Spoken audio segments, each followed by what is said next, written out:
are recording this fucking show. Oh! All right. Well, wait, I'm not. Sorry, I was looking down and counting. Now I'm recording on my end. I apologize. I'm always looking down at you. Bonus for the video folks. Bonus tomahawk. Nope. Nope. Nope. They can't all be winners. Oh, shit! What? Oh, wait. Actually, that's +1. I was looking at my October watches also to see, but I forgot I didn't add one movie because it's not on Letterboxd. So. Faith +1.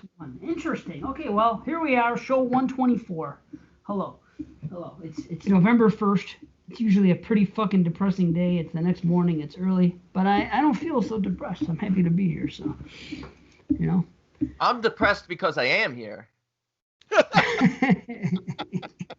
Other than that, I feel great. Okay, B. What was the movie? What was the movie that wasn't on Letterboxd? It's a 2020 called The Crumbs. The Crumbs. You're a fucking crumb. Crumbs. Was it good? It was one of the worst movies I've ever seen. With a name like Crumbs, of course it's shitty. What were you expecting? It's not about Killer Crumbs, is it? No, it's not about Killer Crumbs. It's about Killer Member Berries. So how many movies did you end up getting watched in the month of October then? 71. But you said there last show, or maybe it was offline, I can't remember. You said that a lot of those were new watches. Yeah, I would say probably 60 of those were new watches. Holy shit. Man. I'm going for my 2020 record this year. For my new watch record this year. Wow, man. I watched 79 movies in October. What a... And not one new movie. Glad to see you taking the show seriously. Not one new movie. 79, I'm mad that I didn't get Halloween 2018, Pumpkin, etc. Pumpkin Explosion is what I meant to say, etc. As my 80th watch, but I didn't. I'm kind of glad you didn't, because 79 sounds awful compared to 80. It sounds 8 better than you. What's Pumpkin Explosion? Well, just so many pumpkins on the veranda or whatever. You know, his problem with Halloween 2018. Meanwhile, everybody's coming out of the woodwork talking about how they dislike this movie now. It's like, where were you guys 2 years ago when I said this movie isn't that good? Oh, now everyone's boy. Like, I know. It's because, as we know, most people are assholes, and they don't know what they like. And I still stand by it. I like the movie. It's fun. It's fucking better. You want a better movie? Watch The Crumbs. Yeah, whatever. It's much better than H2 Blow and Resurrect Them. 7 out of 10. I've come down a little bit more on the. I really don't like the third act now, and the reason I'm saying this is because we recorded a review for Banana Laser, as a matter of fact. And Matt's so busy he didn't even get it out. We finished our Halloween retro. We recorded it like early in the month. It hasn't dropped yet, so by the time it comes out, it is what it is. But I stressed on that show that my biggest problem with the movie was the third act, and the climax specifically, where Michael is the hunted, not the hunter, and it's 3-on-1, and she's chasing him around, and there's literally no fucking suspense. I'm like, and throughout the whole movie, there's no stalk and slash, and nobody is ever alone. That is the problem. And I'm not singling out Halloween 2018. I'm singling out. I'm lumping it in with modern slashers. Period. This is what is sorely lacked, and I didn't realize it until I watched it this time. I'm like, there's no fucking stalk and slash. There's no suspense, and when you have a great chance for it in a movie like this, Michael becomes the hunted. As soon as he gets in the house, it's all about her finding him. What other movie do you see the final girl looking for the fucking killer? It's usually the opposite.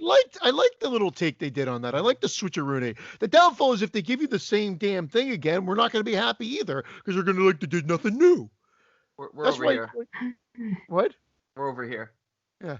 You're like, I'm looking over here. Yeah. I like That's a lame critique. I'm sick of looking at you guys. It's been fucking 120 fucking 4 shows. I want to look over here now. Do the whole show looking that way. In fact, can you put your mic mic for Hitchcock? Can you put your mic next to Goosebumps and turn completely around? Perfect. Yeah. What is he, fucking Maynard Keenan? He's heading back to the crowd. Nice. Looking like Rob G when he turned around, by the way. Oh, fuck that guy. Whatever happened to him? He'll be back. He'll be back with a vengeance, I'm sure. Everybody will embrace him again. They'll love him because they love his show. But whatever. Speaking of Halloween 2018, I have a comment here. In this, okay, this is actually good here. This, since you were talking about Brandon and everything else, and everybody, Brandon coming around and Brandon saying everybody else came around and shit on the movie. I just yesterday on our YouTube, I got this comment from someone going by the name of Sackhead Jason. Okay. Okay. And this is what he says. Halloween 2018 was an absolute masterpiece far, I know, as slashers / horror flicks go, or at least it almost is, minus the Sartain subplot. Brandon is out of his freaking mind on this podcast. Granted, movies are subjective, but I can't respect his take at all. That he placed it at the bottom of the Halloween flicks is just flat out ludicrous, even unforgivable. His views betray his lack of credibility as a horror podcaster. That said, I'm sure he's a decent dude, pays his taxes, and doesn't kick his dog. Good for him. But come on. I'm not going to kick my dog, but if I ever meet you, I'm going to kick the shit out of your fucking dog. Ballsack Jason. I feel kind of bad because I will say this. The only time I see the YouTube comments is when I'm uploading a new podcast and I notice that there's that little icon up at the top of unread things. That's unfair to Brandon because I think that's the first time you've been shit on that thing. There's a guy that hated my take on Friday the 13th or something else. He called me.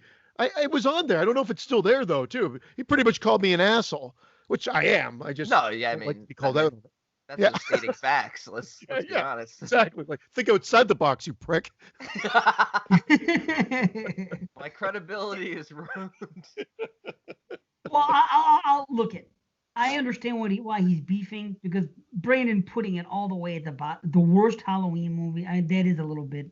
Come on, do you really think it's that bad? It's worse than Halloween 5 and 4. And Resurrection is the absolute bottom rung. I'll take Resurrection. I'll take Busta.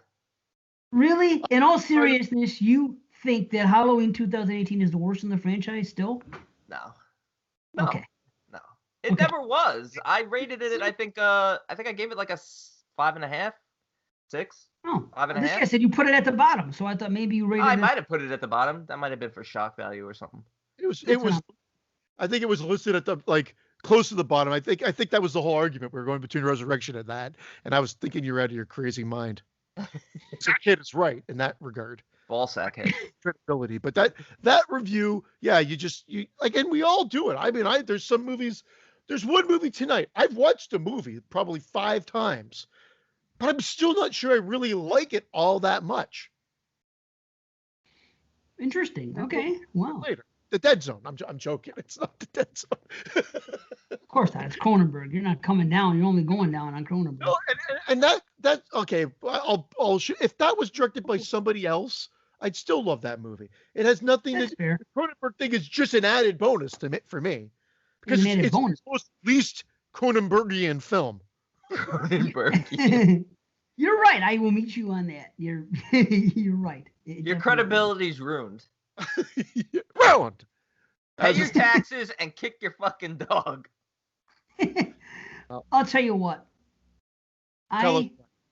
This past month, my number's 39, by the way. Nothing special.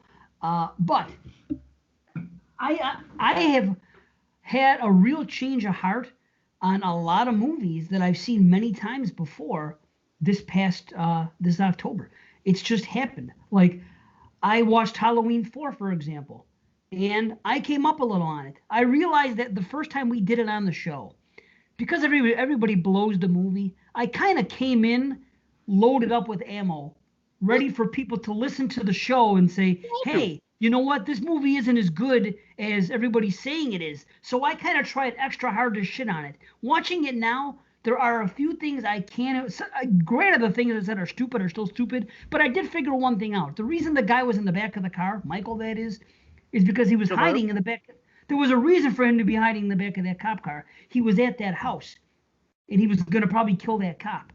Either way, there was a couple of things I excused this time watching it, and I brought it up to like a 6, where once upon a time I was at a 5. I'll give it a 6 now. It came up a little bit. Brandon's favorite movie, The New Blood. I came up on it. It's now a 6 for me. Matter of fact, I have part 6, part 7, part 6, part 7, and Jason X all rated the same. That's just the way I feel about them all. I did not budge on 8 and 9. I wanted to.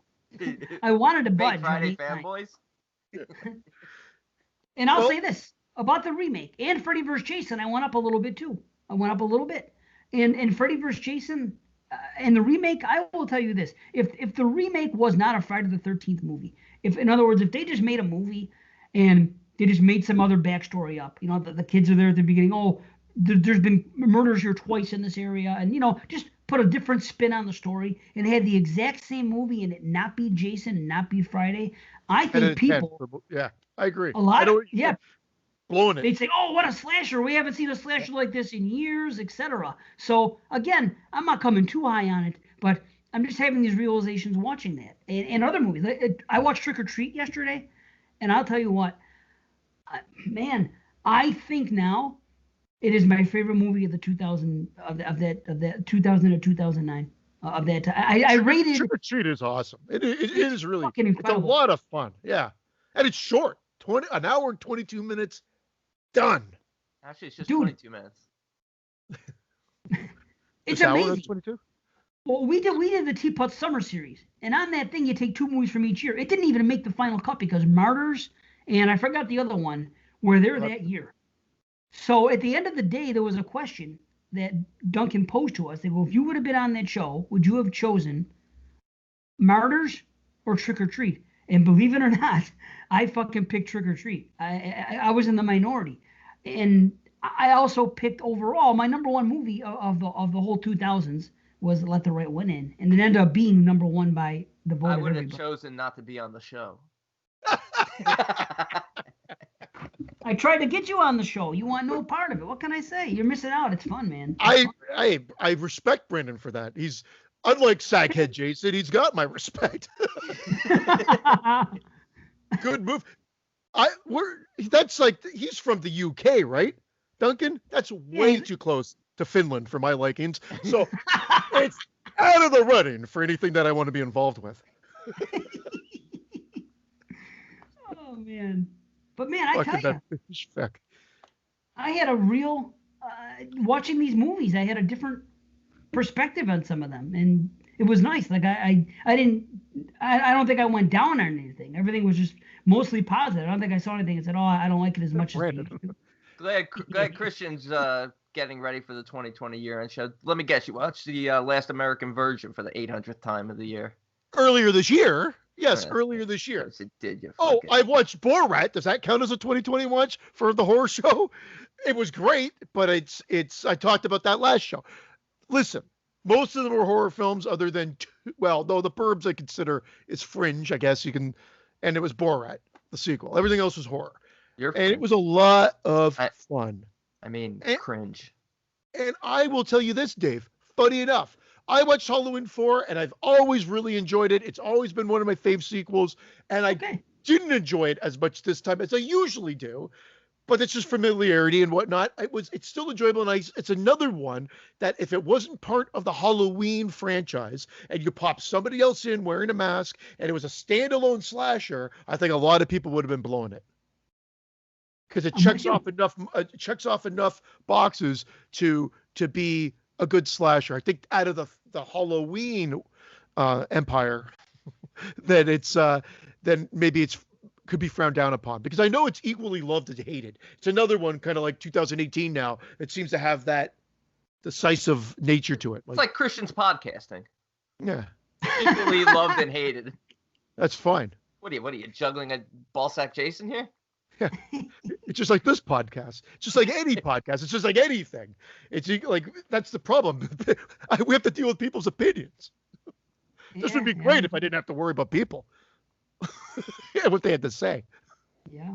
Well, I'll tell you, rewatching movies is you just have different experiences. Like Halloween 2018, the more I watch it, the more it comes down. Am I happy about it? No, that's just the truth. And you speak of, familiarity with movies. This is what I noticed last night, that I do sometimes get in that lull when I've seen a movie way too much. I still love it, but it isn't like even like Friday the 13th, specifically part 1, because there's a little bit more downtime. And I'm not knocking it. I love it still. But this is what I noticed last night as I'm watching Halloween, and why I hold it so high. Halloween is the one movie that I can put it in, and to me, there's zero downtime, and there's zero time I'm not engaged. I don't know, but to me, it's perfectly paced.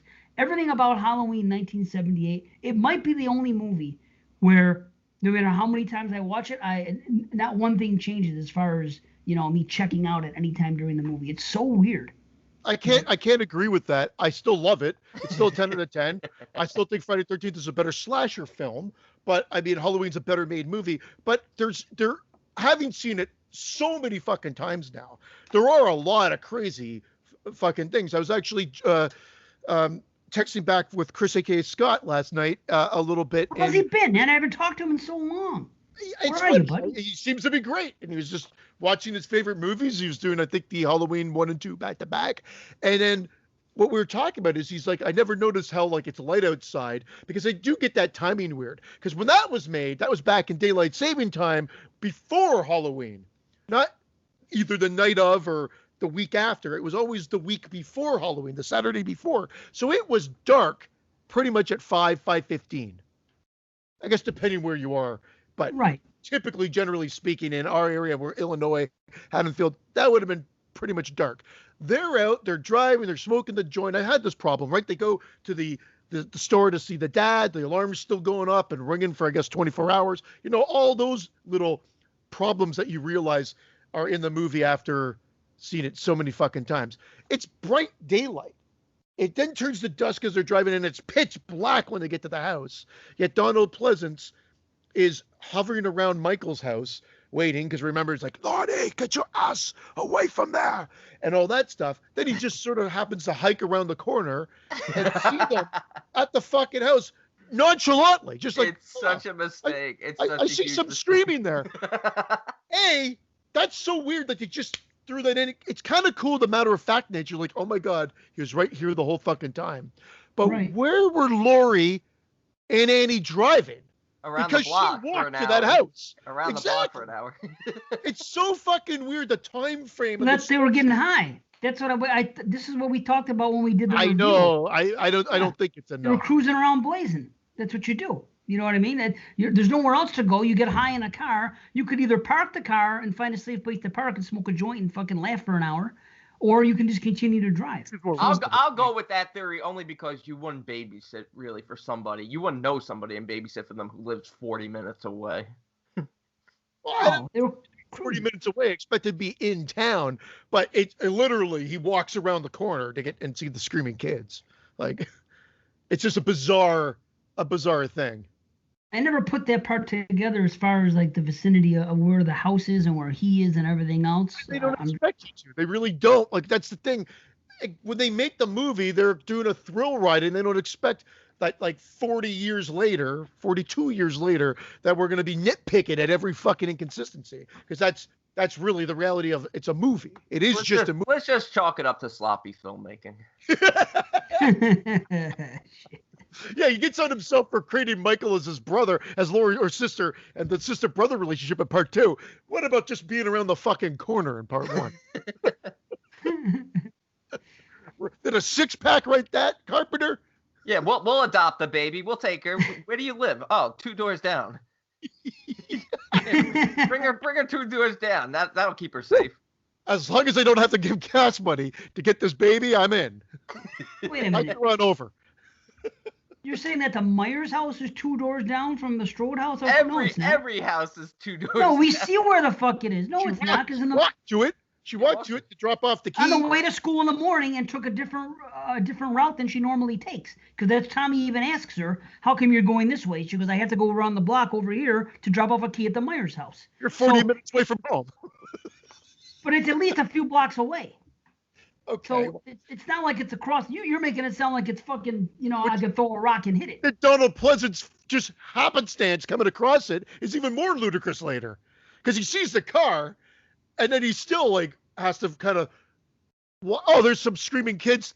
That must be it. Maybe he's walking around the neighborhood. Maybe you think he has to be positioned. Walking around the neighborhood. But it is a bit ridiculous. It doesn't change my opinion of the movie, no. But you can argue until you're blue in the balls about anything. 6 out of 10. Yeah, I just don't. Sir. I don't think that's a problem, because why wouldn't he just be walking around the area, walking the 2-3 city blocks close to Michael's house in either direction? Why is that a thing? Why wouldn't he? And he had the gun. Because of why? He just shows up. He really just shows up. The kids come screaming, and they literally cut to him like, yeah, I know. Of course. Visuals for the video. First, he sees the car. So he's walking around the neighborhood for a couple hours. He probably stays at the Myers house for a couple hours. Then he sees nobody's there. Starts venturing a little bit in different directions, talks to the cops, does his thing. Then he sees the car. Now, because he sees the car, now he has a vested interest in this particular block. So now he's on that particular block, and the kids run out. To me, it's okay. It's not enough of an issue that it's worth the nitpick. That's all I'm saying. Okay. What are you going to do? Knock my block off? I'll knock your block off. Clowns from outer space. What I want to know is why then is Tommy and Lindsay, actually Lindsay's not in a costume, right? Tommy's in the costume. Right. When did he go trick-or-treating? Earlier. And I'll tell you why. Because they've been here. Because he had a sticker after school. hanging out his ass. No. Every time in these movies they trick-or-treat when it's daylight. I don't know, maybe it's different in the States. Never in the history of trick-or-treating, other than when they switched daylight saving to be the week after, like 10 years ago, whatever, it's been a little bit light out when the little kids come out. But usually kids wait till 6:30, 7 o'clock, then they come and they hit the ground, boom. But where I'm going with it is like, it's so weird, but in all the Halloween movies, they trick or treat like it's bright daylight, and I would be like, get the fuck off my porch. No, that's when I want them to come. For example, like last night, trick-or-treating here where I live in Wheatfield is between 4 and 8, which is crazy because my brother is 6 to 8 and my mother's is 5:30 to 7:30. But for where I am, for whatever reason, it's 4 fucking hours. And let me tell you, last night I ran out of candy by fucking 6:30, and luckily that's when it was starting to get dark, so it wasn't so bad. I had to close the doors. It sucked, but I wasn't gonna over prepare. If I still had 100 kids, I usually have like 200. So it was still fucking Halloween. That's when you put out the empty bowl and put a sign that says, please take one. Yeah, no, you can't. And I'll tell you why. No, with the empty bowl. You can't have a bunch of hands going in the same bowl. That defeats the whole fucking being safe for COVID. There's a way you have to do it. You got to put a mask on and gloves, step outside your house, have them bags, and then take the candy out and put them in the bags, and there's no contact with nobody. I had a mask on each chocolate bar.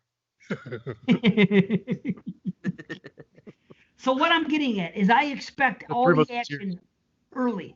I expect all the action early during the day, especially with the little kids. So like even when Lori comes home, when she's just getting home from school, she sees trick-or-treaters right next to her. She's not babysitting for another couple hours.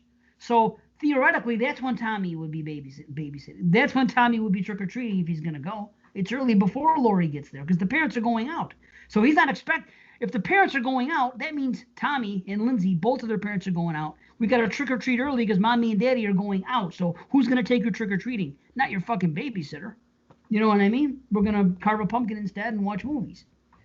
So, you know what I'm saying? Daylight is the time. Like, when it starts getting dark here, that's but listen, I'll meet you halfway. When I was a kid, a lot of my memories are trick-or-treating at night. It's not daytime. 6 to 8:30. That was the range. And it was dark because you had set the clocks back the week before. So it usually got dark, like I said, at about 5:15 range. And so then you'd have dinner, and at about 6 o'clock, that was the time frame that was kind of deemed acceptable to start going out. That's true. But yeah, that doesn't bother me about this movie. That's all I'm saying. It's not a... I hear what you're saying. I always trick-or-treated right after school. Really? Wow. Yeah. Really? Yeah. Holy fuck. Well, see, there you go. I got to be in bed early. I got to get my 12 hours. Well. Are we going to move on to the fucking box set now? I mean, we got to do the box set. We were talking about the box set. No, the Talk about the box set. Talk about it. Did you watch yours? No. So how are we going to move on to it? I don't know. I just feel like every show we talk about it, so isn't that this part of a segment now? There's more to say. I'll tell you that. There is more to say. I mean, how much can I say right now? I feel bad because we didn't answer a lot of the questions the other time, too. We have 3 movies to fucking talk about as well. Yeah, we were supposed to do the questions this show. We'll do them in between. We'll do them in between each movie. Okay, that's what we'll do. And I'll tell you right quick before we do that, I have watched 40 movies this year for 2020. 40. 40. My plan was 52. I'm feeling good. I'm 38 out of 40. I'm ahead of you. Huh? I'm ahead of you. How is that possible now? Because 40 is not a big number. He's doing one a week. Yep. 44. I'm only 4 ahead of you, but I'm ahead. And how many are 7 or higher? How many get a passing grade for you? Not a passing grade. I haven't figured that part out yet. Okay. See, Brandon mentioned a couple last week, and I didn't write them down, but I know one of them had a one-word title to it. I forgot what it was. I think it might start with an R. I don't know. Either way, I do have more on my list, and we don't have time to get into it. Maybe at the end of the show if we have time. I've watched too many this year, but I'm going for my record, so I only have like 40 more to go, and then I'm done for the year. Holy fuck! Wait, you're gonna stop at what? 200. Holy fuck! Holy really? Shit! What are you in a competition with Heather and Scott? Well, Heather used to make fun of my number. Heather made fun of my numbers being low, and she was like 60 movies ahead of me at that point. You know why though? Because Heather's at that point that we were at 5 years ago. Now we're seasoned and we've learned not to fucking do that to ourselves. I know, but the challenge is thrown down. She's like, oh, that's cute. Your numbers are cute. I'm like, that's it. Now I have to beat you. I don't want to, and now I'm only like 8 movies behind her, where I was like 60 behind her like 3 weeks ago. It's quantity, not quantity, man. That's what it's all about. I mean, quality, not quantity. Quantity, not quality. I need this coffee. See, I'm fucking burnt. Is it piping hot? Yeah. It is. Test it on the cat. Let's see. Let's see if I can drink it now. It's hot ass coffee. For fucking night. Mamma mia. I have 30 movies in my fucking list here. I'm not even gonna get to them all because I'm not going to watch them all. I'm just not gonna. You know, I'm not taking a chance. I want to watch quality. I don't want. I'm at the point in my life where I don't want to watch a movie and say, it was okay. I just don't want to. Everything I want to watch, I know everything's not gonna be. Wow, it blew me away. I know that. I'm not ignorant, but I'm saying I don't want to see. Well, it's an okay movie to watch or rent one night if if you're in the mood. No. If I'm gonna set aside 90 minutes of my time, I want it to be time well spent. I want it to be, it's, I don't know if that makes me fucked up. Hey, Ballsack, do you believe this is coming from the guy who just watched Halloween 2018? Ballsack. I mean, what's his name? Sackhead Jason. Oh, Sackhead. Ballsack. He's never gonna hear it either. He's just a YouTube guy. Oh, YouTube guys, they're the worst. You know who they remind me of? Jason Smith. I love Jason Smith. Jason, I love you, man. I love it.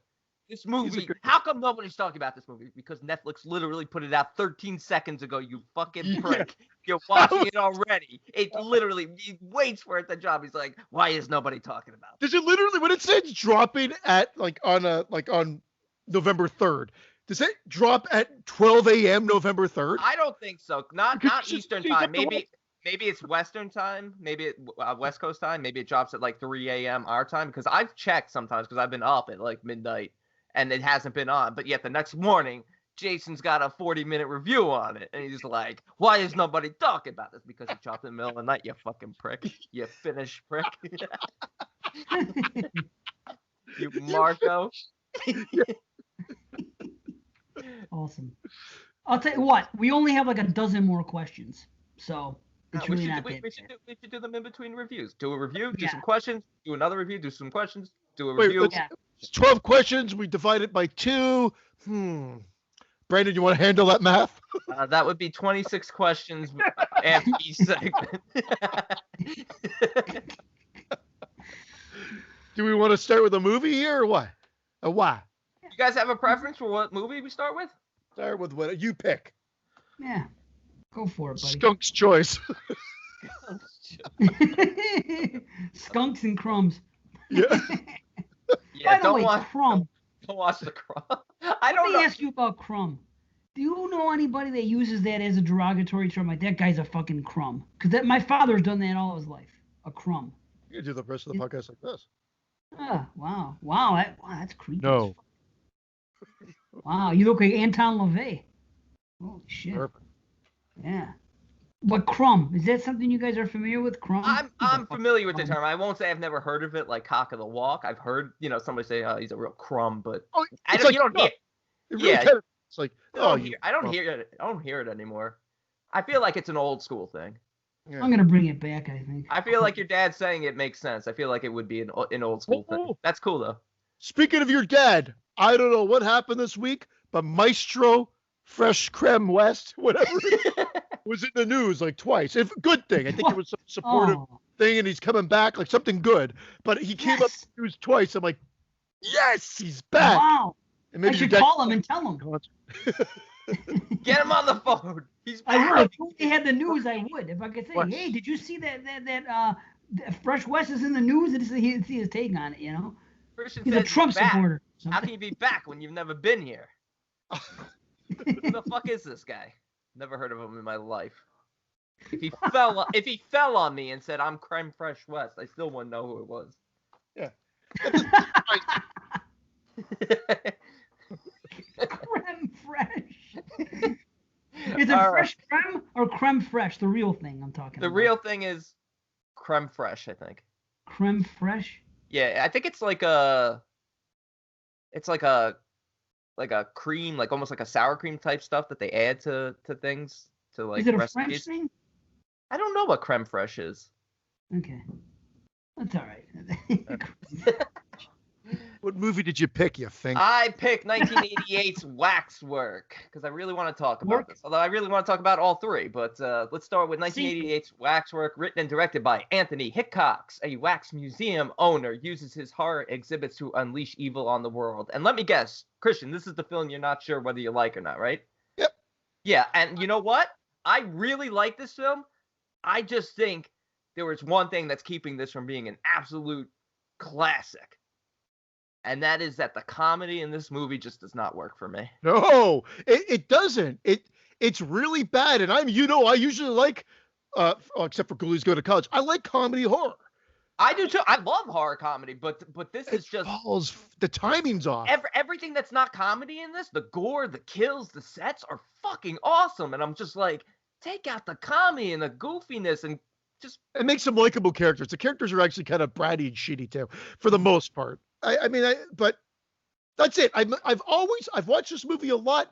Every time I get some mild enjoyment from it, but I don't love it. I feel like I should love it. And to watch Waxwork, I feel like I should love it, Brandon. I was making love.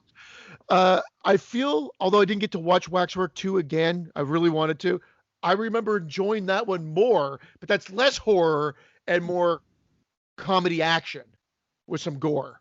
Is that where they were lost in time? Yes, that's when they were lost in time. But this one, the pacing's a little off, the comedy's off, and some of the characters are just not likable, so I don't give a shit. It's okay to have some that are not likable to kind of like make it a little bit more of a variety pack. But I just find I would not want to hang out with these kids at all. Oof, I like the girls. Well, I like the girls. Oh, the girls are fucking sexy. All the women in this movie are fucking sexy. China's sexy. The other one becomes sexy. And before she's sexy, she reminds me 100% of the girl that played Alice in the Nightmare movies.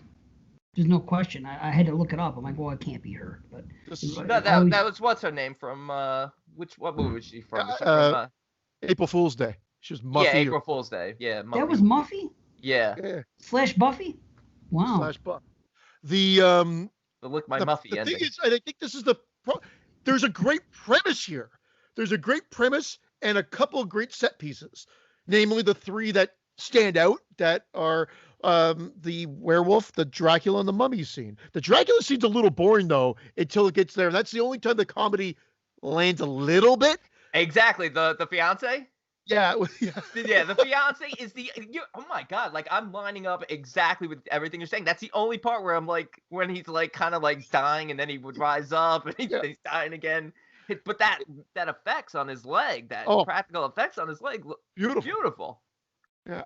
I agree. Wow, this is weird. I'm really surprised. Now, you guys aren't going to help me at all with my rating, because here's the weird thing. First and foremost, this is the third time I watched this movie this year. I just happened to watch it because I wanted to early in the year, because I do like it, and it's been a little while. So I watched it this year, and I enjoyed it. And then, when it came time to do the Skeleton Crew thing, this seems like a movie to me that Alex himself would like. So I brought it to the table. I'm like, Alex, you haven't seen this movie. And he loves Return of the Living Dead. And to me, there's a little bit of that nuance that's in Return of the Living Dead that's in this. Just his group of kids. I don't know. It just seemed, and he's into classic monsters and Waxwork movies. So I'm like, well, I think Alex might like this. So I brought it to the Skeleton. Well, he likes Vincent Price and those old, those old movies about waxes. Yeah. The House of Wax, the remake, the original, Mystery of the Wax Museum, Okay. Either way, I know he's every one, and then, that makes it a big subgenre.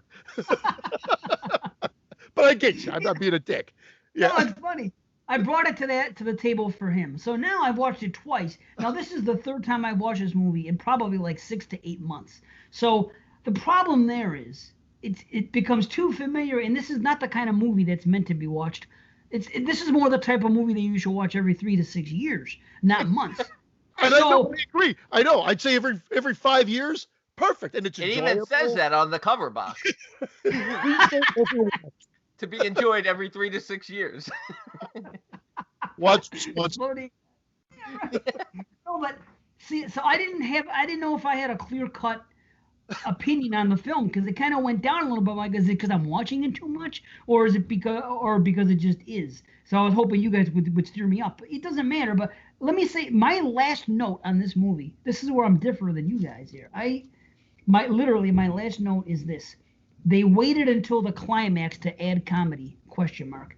I didn't see any comedy until the climax, and I didn't like it because they were dropping lines where they didn't need to be dropped. I didn't see comedy. Zach, he's at the table with that big fat fucking fern, whatever that thing, that the centerpiece of the table, and he's got to talk. Him and his mother talk, and it's in there like Jeeves. It's a little playful humor, that slasher stuff. It's Jenkins, not Jeeves. Ask Jenkins. No, ask Jeeves. It's got a good supporting cast. There's some good ideas here. It feels like a very ambitious student film that had a good financial backing. Like, I don't know what to say. Like, there's some good stuff here. It's ambitious, but I feel like it fails to deliver on that ambition somehow. I feel like they drag out the comedy a little bit long. Like, if you edit it down and take out some of this comedic scenes, it becomes a shorter, tighter film. You amp up the gore a little bit. I agree with you, Dave, in terms of the comedy in the final act, particularly the showdown at the Wax Museum, which could have been misplaced. It's very misplaced, because it had an opportunity to be overly violent and nasty if this was a serious tone film, but you have fucking Sir Wilfrid riding in on this like scooter that look like a tank, and he's like, tally ho, and it's like, oh god, he's got like silver bullet it's on the silver bullet. Yeah, but that's the 80s.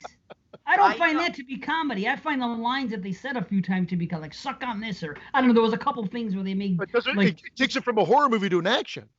I'm surprised you like it, because but it's only 10 minutes. Suck on this definitely takes it from a horror movie to an action. Yeah, but what does? Suck on this. Oh, suck on! It's a Primus album. The last 10 minutes is when that happens, and it's always been my least favorite part of the movie. So you're right, but the thing is this movie. Now let me tell you, this is the way when I rented it back in the day in 1988, and it was on VHS. This was the way it looked. Now, when the DVD era began, and people don't have VCRs anymore, they issued Waxwork, and the only way you could see it was on the DVD, right? With, if that's what you're on now, it was cut. They took all this gore out. It fucking sucked. It was the opposite for me, man. I saw it on video. The only version I had was R-rated, and the vampire scene pretty much doesn't exist. Like, wow, that whole scene with the fiance is almost excised you had to right reissue. out. You had, see, That's there you crazy. go. They must have reissued the VHS maybe in like 91 or something. You know what I mean? And then put it out, and then they just used that one when they made the DVD. Because that's it. For the longest time, you didn't see the gore. So when Vestron put this out, and I went in to watch it, as soon as they went to that first thing in the werewolf scene, and when that guy gets ripped in half, I was like, yes, the gore is back. And that was, one of the strong selling points of the movie, that there was good gore in it. So I was happy it was back. The movie to me is just fun. Characters are fine. Those werewolf effects are awesome. The transformation even. Wow. Yeah, fantastic. The horror in this movie is great. I do wish they had put a little bit more waxwork into the figures instead of just having the human standing there like this. I'm like, moving at every opportunity they have. Yeah, it's like the only time they added wax was when the cop takes a sample of China's face, which is really nasty, and pulls it off. They should have done more of that. Nothing comes of it though, because I think he gets put into the mummy waxwork right away. Dude, the mummy waxwork was awesome. The Marquis de Sade one is fantastic. Yeah, I like it. That's where I check out a little bit. The Marquis de Sade one. Yeah, it goes out a little too long. I liked it though. It really drew me in, and she gets real sexy in that scene. She does. Sarah. The Dead one was a good homage. Like, there's good. Like, I don't want to shit on it. What'd you say? The Night of the Living Dead one? The Living Dead one. Yeah. It's a good homage as well, and that's where the hand comes out. And yeah, but it's like, and they developed the story throughout it. They could have made it a little tighter with the artifacts, with the grandfather, with this guy. This David Lincoln guy is the one who's trying to resurrect the dead and stuff like that. But it's kind of silly that, like, okay, if you're trying to be inconspicuous, and why would you open a waxwork in the middle of a residential area? Why does he look like Willy Wonka at the beginning? He just shows up on the curb and literally Willy Wonka's outfit. Right. Very Willy Wonka. It's like, it's cool. But it really is a lot of fun. I loved every one of the sets that they get thrown into. I really did. Me too. There's fun to be had, but I think it's episodic, and then when they're not there, I don't care at all. And when they leave after the first night and then come back, I feel like I wish it just all took place in the same night almost. Yeah, well, no, I agree totally with that. You set up the story. I mean, I guess they have to leave because he has to go to his godfather, to Sir Wilfrid. He's got to go to the cop. He's got to bring more characters in to get more kills. But there is a way to just make it a little bit more congealed. Yeah. I'm with you. I'll say this: The Mummy is the best mummy thing we've ever seen on film. Dude, agreed. It's great kill, agreed. Gore, everything. That's how a mummy should be, badass. You never see a scary fucking mummy. This mummy. There was a movie, I think it was called Dawn of the Mummy, as funny as it may sound, that came out. I think it was Italian, and I remember, I'm pretty sure there's a head squashing scene in that too. But you're right, because again, it's a nice short segment. Because if you get too much mummy, it's not all that great. Another scary mummy is the Monster Squad. Not gory. Yeah, I was gonna. Yeah, actually a scary mummy. Mummy from Monster Squad is creepy. But this one they showed what's going on underneath. You see what's going on underneath, and that's scary. And that I agree with you, Dave. And that's where I would say that this film succeeds, is that you could take all these horror villains within the movie, and you could do full-length movies for each of them. You could do a mummy movie with this mummy. You could do a werewolf movie with that werewolf. I get what you're saying about the Dracula being slow, but that's how Dracula is. I thought the guy was very good as Dracula, and I like the setup. I love the scene where they're eating. It turns out they're eating, the fiance's leg and stuff, and it's nasty, and the blood and everything. It's just really, really well done. And I mean, maybe I'm in the minority, but I enjoyed the Marquis de Sade, and I was into it. I was into each of the sets. I wish what a slut she is. Oh.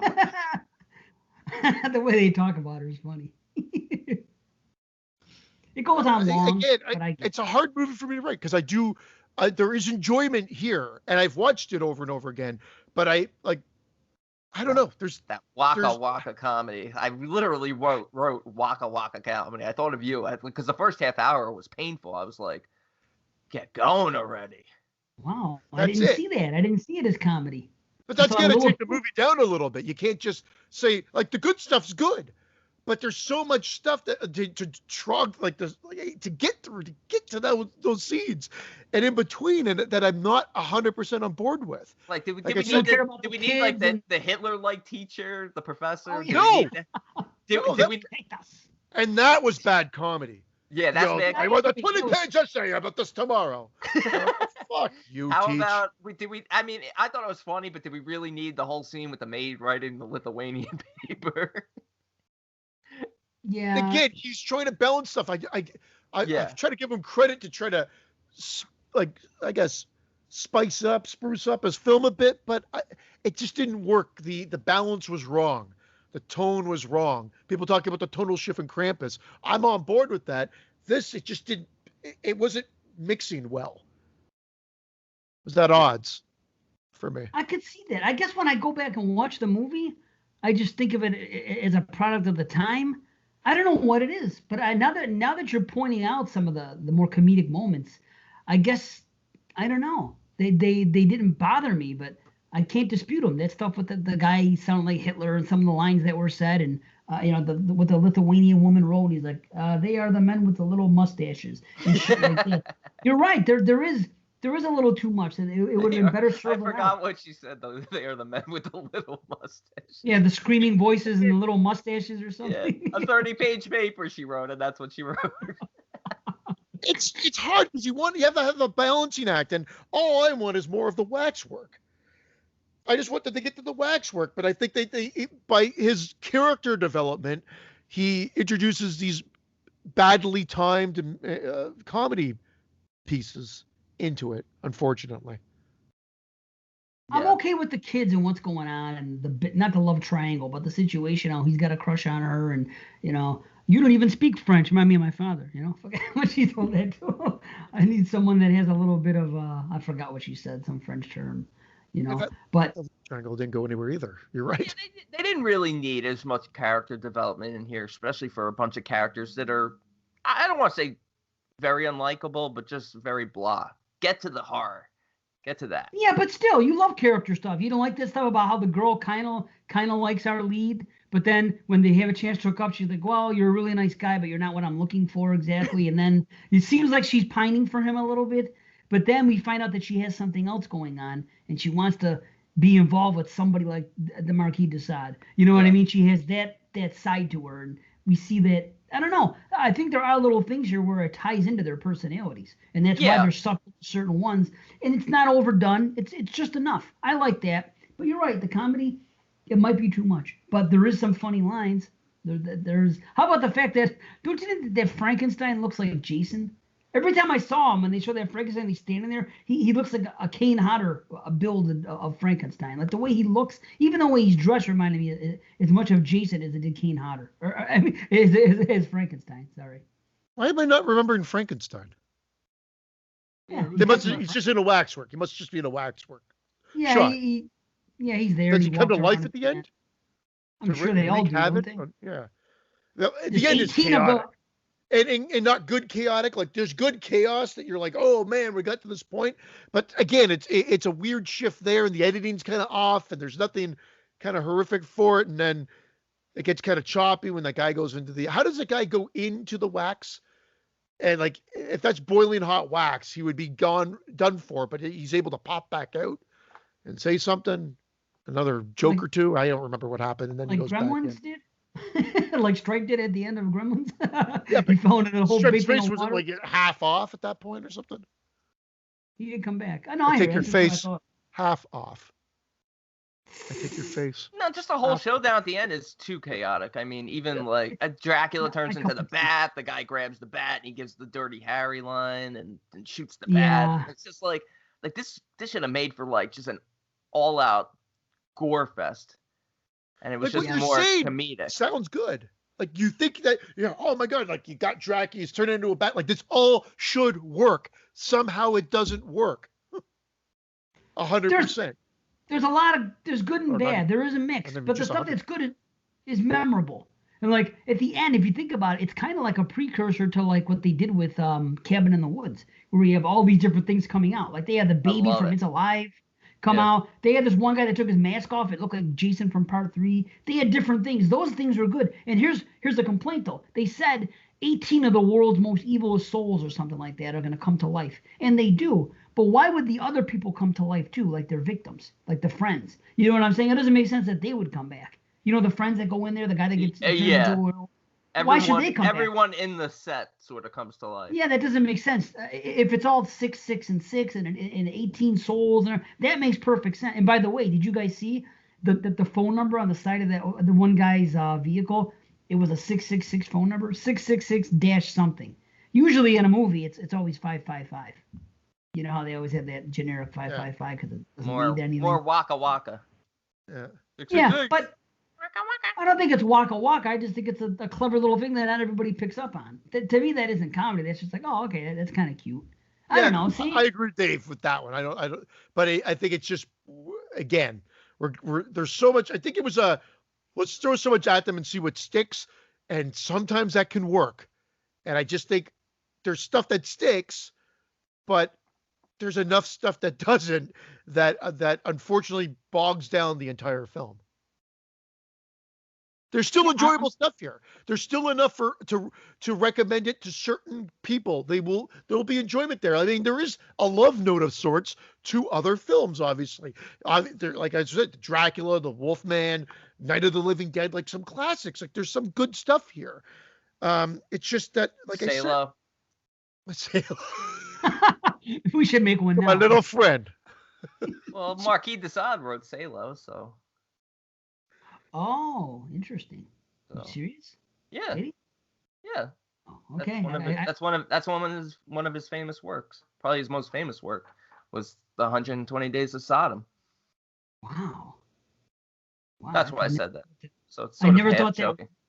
Yeah, but still, I never thought Waxworks would tie into Salo. Who would have thought? You know, that's crazy. Man, there was a couple funny lines, like when the kid's in there, and in the beginning, the werewolf one, he goes, because at first he goes, all right, who put the acid in my drink or this and this, you know, but then he goes, do I get a pretty woman in my illusions? No, I get a dick, he says. He calls that guy a dick. He wasn't even being a dick. He was trying to be nice. He was like, don't come in here. I know that you're my best friend's son. I'm gonna transform, basically. Get out. And he gets mad about him. Yeah, that was Dana Ashbrook from Twin Peaks, and also from one of my favorites, Ghost Dad. Really? He's also Return of the Living Dead 2, I believe. The werewolf guy? He's the one who gets Ghost Dadded. No shit. Yeah. Wow. Tie-ins on this show. Holy fuck. That's amazing. And we have an exploding head. Yeah. Not say that there's an exploding head. That stuff with the wine is cool when they get pushed in the wine bottles and you know, the wine shoots out.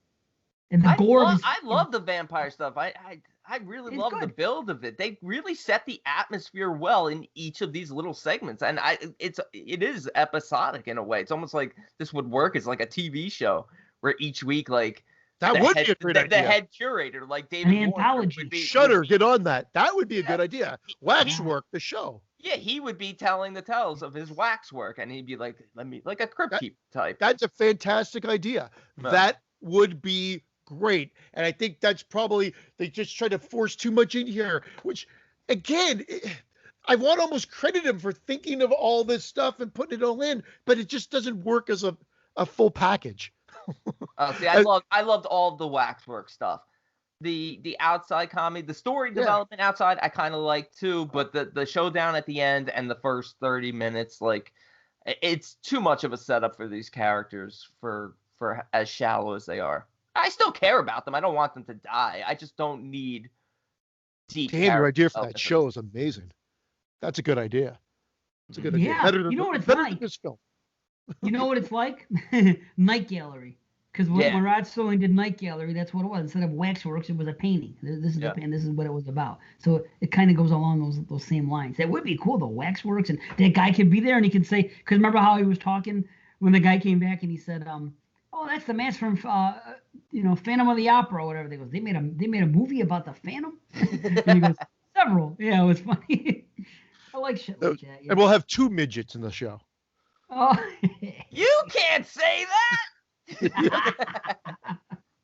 How about how mean he was? How mean the little guy was to the big guy. Get out! Get out! You're supposed to wait till I ring the button. Get out! That was Well, funny. what does he get? How does he die? Doesn't she throw him into like the feed me, the Little Shop of Horrors guy? Yeah, see, more Waka Waka type stuff. I know. That could have been really nasty and violent, but it's Yeah. I still like it, even though It's that's so what I'm saying. weird, It had the G. potential. There's so much good stuff in here. I don't I know. don't I know, just because I don't think it's a good overall. I don't think it's good, but there's good stuff in there. Oh, I think it's good. I think it's good overall. I think it could be great, but I think it's good. I agree. I think I feel like you. This is the thing. This reminds me of The Babysitter. That was the same problem. And I know you love The Babysitter. Yeah. That was my exact problem. Misplaced comedy. When people were in the most treacherous moments, they started cracking wise. And I'm like, that doesn't fly to me. It's funny that in The Babysitter, you don't care. It was your favorite movie, but you still say this is misplaced comedy here. I know. Yeah. I'm an enigma. You are. Jason would not approve. Sack. I almost said ball sack again. Or bitch tits Jason, for that matter. Bitch tits Jason. Bitch tits Jason Smith. I saw Friday 6 before it was even made. Oh man. At that point, it was funny called line? Jason Smith Lives. I don't know why. How about when they go into the college and he pretends to be sick and he goes, "Oh, I'm sick and this and that. I got to take the girl." And he grabs the girl. That's a bad comedy. Terrible. It is bad. But then they go out into the hallway and she. And it's a high school. Obviously, it's a fake. Yeah. Right? It's obviously he's putting on a show. But you know what she does? She feels his head and she goes, "You aren't sick." And did you notice Everybody in the fucking classroom knew. And did you notice that they're in high school? The hallway's high school, but the classroom is like I a thought it was huge lecture. college. I thought so too until he pulls her into the hallway and they're passing like lockers by and it just looks like a regular high school. Oh, because I didn't know why they said I was going to get expelled, and I'm thinking, how do you get expelled from college? Yeah, 'Cause they're it in looks some like a sort of college. they're in some sort of like preppy academy. That's even worse because they all look 30. They don't look teenagers at all. I never had anyone that looked like China in high school. Minga, I wish I did. Miss China. I do what I want. Dig it or fuck off. Yeah, dig it or fuck off. I love that. I love that line. She's such a bitch. They never even show what happens to the guy, the boyfriend, the one she's hooking up with, that football player. Yeah. He just shows How up. about that Wham song? Sorry. Wham song. It's like a total fake Wham song on the first 10 minutes of the movie when they're hanging out. They keep playing it. It's like a freaking. It's like they're playing what Wham song is it? It's the total ripoff of a Wham song though. It's great. Oh, All That She Wants. Everything she wants is everything she needs. That song. Anyway. I love Wham. I don't give a fuck. I'll tell you. I right like now. Wham too. Yeah. Careless Whisper. Careless Whisper is a great song. Is that Oh Wham? boy, there's the worst problem with Careless Whisper. Now when you go to Apple Music, he's erased the intro where it goes that was like the biggest part of the beginning, and now it's not there anymore. Wasn't it just him though that for song. Careless Whisper? It wasn't Wham. No. It was Wham. First album That was actually. Wham, And yeah. Really? But George Michael, when he started releasing solo stuff, put out like a greatest hits and everything else. Oh, okay, that must be it. It was re-released as a George Michael single, yeah. But that was always the song they played at the end of every dance in junior high school. That was the fucking send everybody home. That was the big fucking song at the time. Careless Whisper. I wasn't in junior high for Careless Whisper. I wish I was. Never gonna dance again. Guilty feet got no rhythm. But I'm telling you, listen to it on Apple. You'll be disappointed because the beginning part, they took out that fucking thing. They don't do it till the end of the song. You know what I'm talking about? I like to stab myself as an instrument. So here's a 6 out of 10, 6.5 out of 10 for me. If you see the cut version, the R-rated version, 5. Honestly, because everything we've talked about that elevates those scenes is gone. What'd you say, Christian? What'd you give it? 6.5 out of 10 because I do. Oh, that's awesome. Brandon, that was great. That was awesome.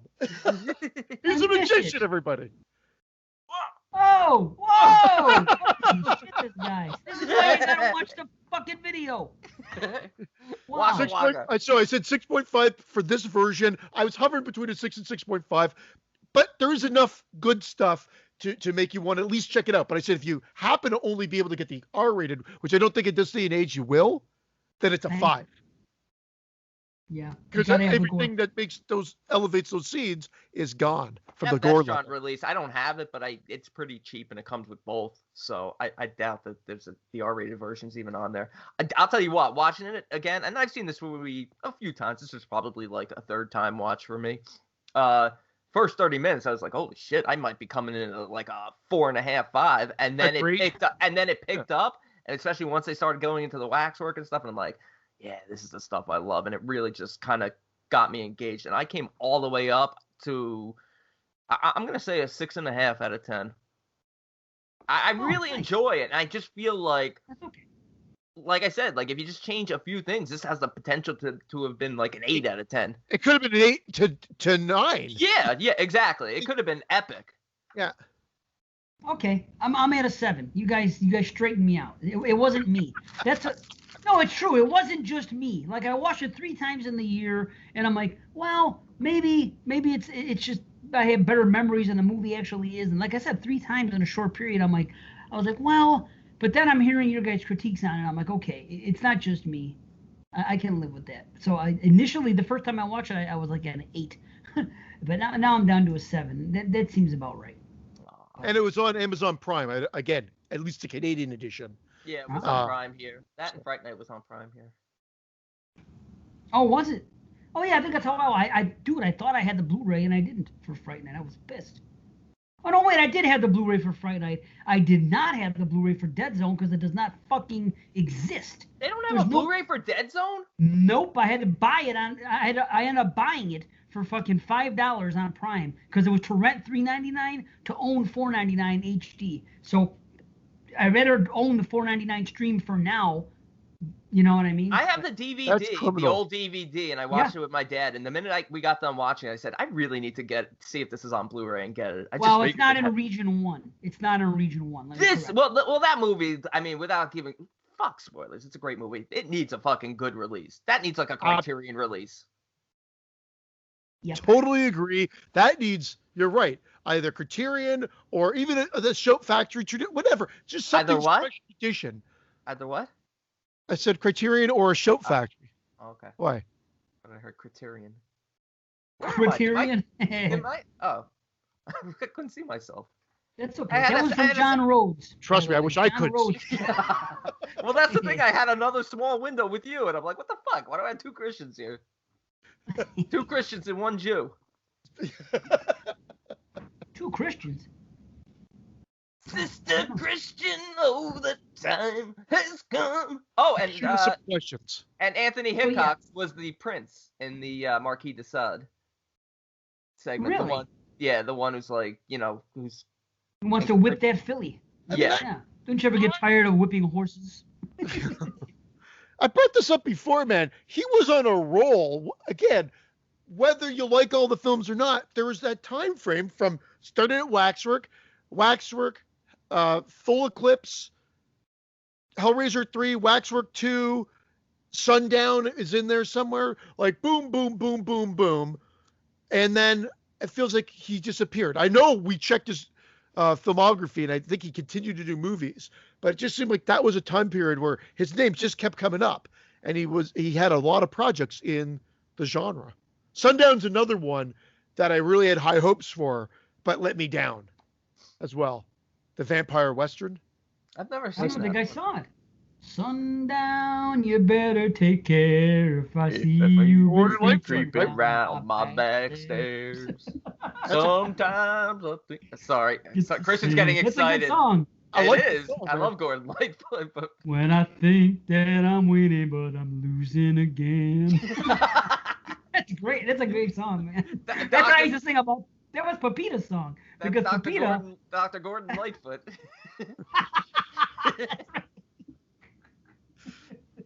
Oh, that's great. I used to sing that to Pepita though because on Sundays when I watch football, my wife would be upstairs sleeping in the afternoon because she, works nights. So she'd be sleeping upstairs, and Pepita was always bugging out, wondering where she was. But she would stay downstairs with me, and then she would go to the bottom of the staircase and just look up for a while, and then she's creeping around my back stairs. I used to sing that sundown, you bitch. I still every time you mention Pepita, I still think of is it the March ones on the ceiling? Yeah, on the ceiling. Yeah. That what would Pepita do? That is still the best one of the series. I watched that whole series with my daughter this month. Again, 1 through 6, and 2 and 5 are the standouts, and 5 is definitely, in my opinion, the best of that series. Wow, Still, nice. I thought that when we did the series, when we did the franchise, and I think she's probably torn between 2 and 5 because I think she really liked 2. Nice. She's up in her room right now, writing in her diary. Dear diary, I'm torn between 2 and 5. Which one will I pick? Dear diary. I wish you could stick this knitting needle right through your fucking skull. Go stab me with a knitting needle. Yeah. Holy shit. Oh, so I wanted to put it out there. Right. These are the people who chose these movies. John Rhodes, Waxwork, The Dead Zone, Eric Webster, and Fright Night from Willie P. So, there you go. I think he will. Did he drink a lot? Every time. Good time. Willie make it. Come on, kids. You can do better than that. Yep. I think I said that last time that name came up. Willie Make It. Yeah. 40 Yards to the Outhouse by Willie Make It. Amazing. How about this? Friday 2 or Halloween 2?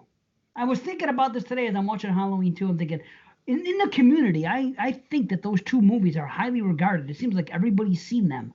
But, I mean, obviously you know where I'm going. But what do you think, though? Do you think in the community, Halloween 2 is that big? Like bigger than Friday 2? Huh, yeah. Me too. It seems like it is. Do. I choose Friday 2 over Friday Fanboy. But I do love Halloween 2 as well, just not to the same extent. Yeah. Right. Yep. Yes, indeed. Brandon?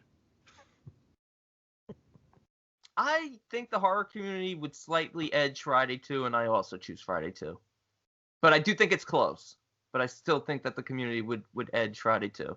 Yeah. Because I feel like that's probably 2 and 4 are usually most people's favorites in Friday.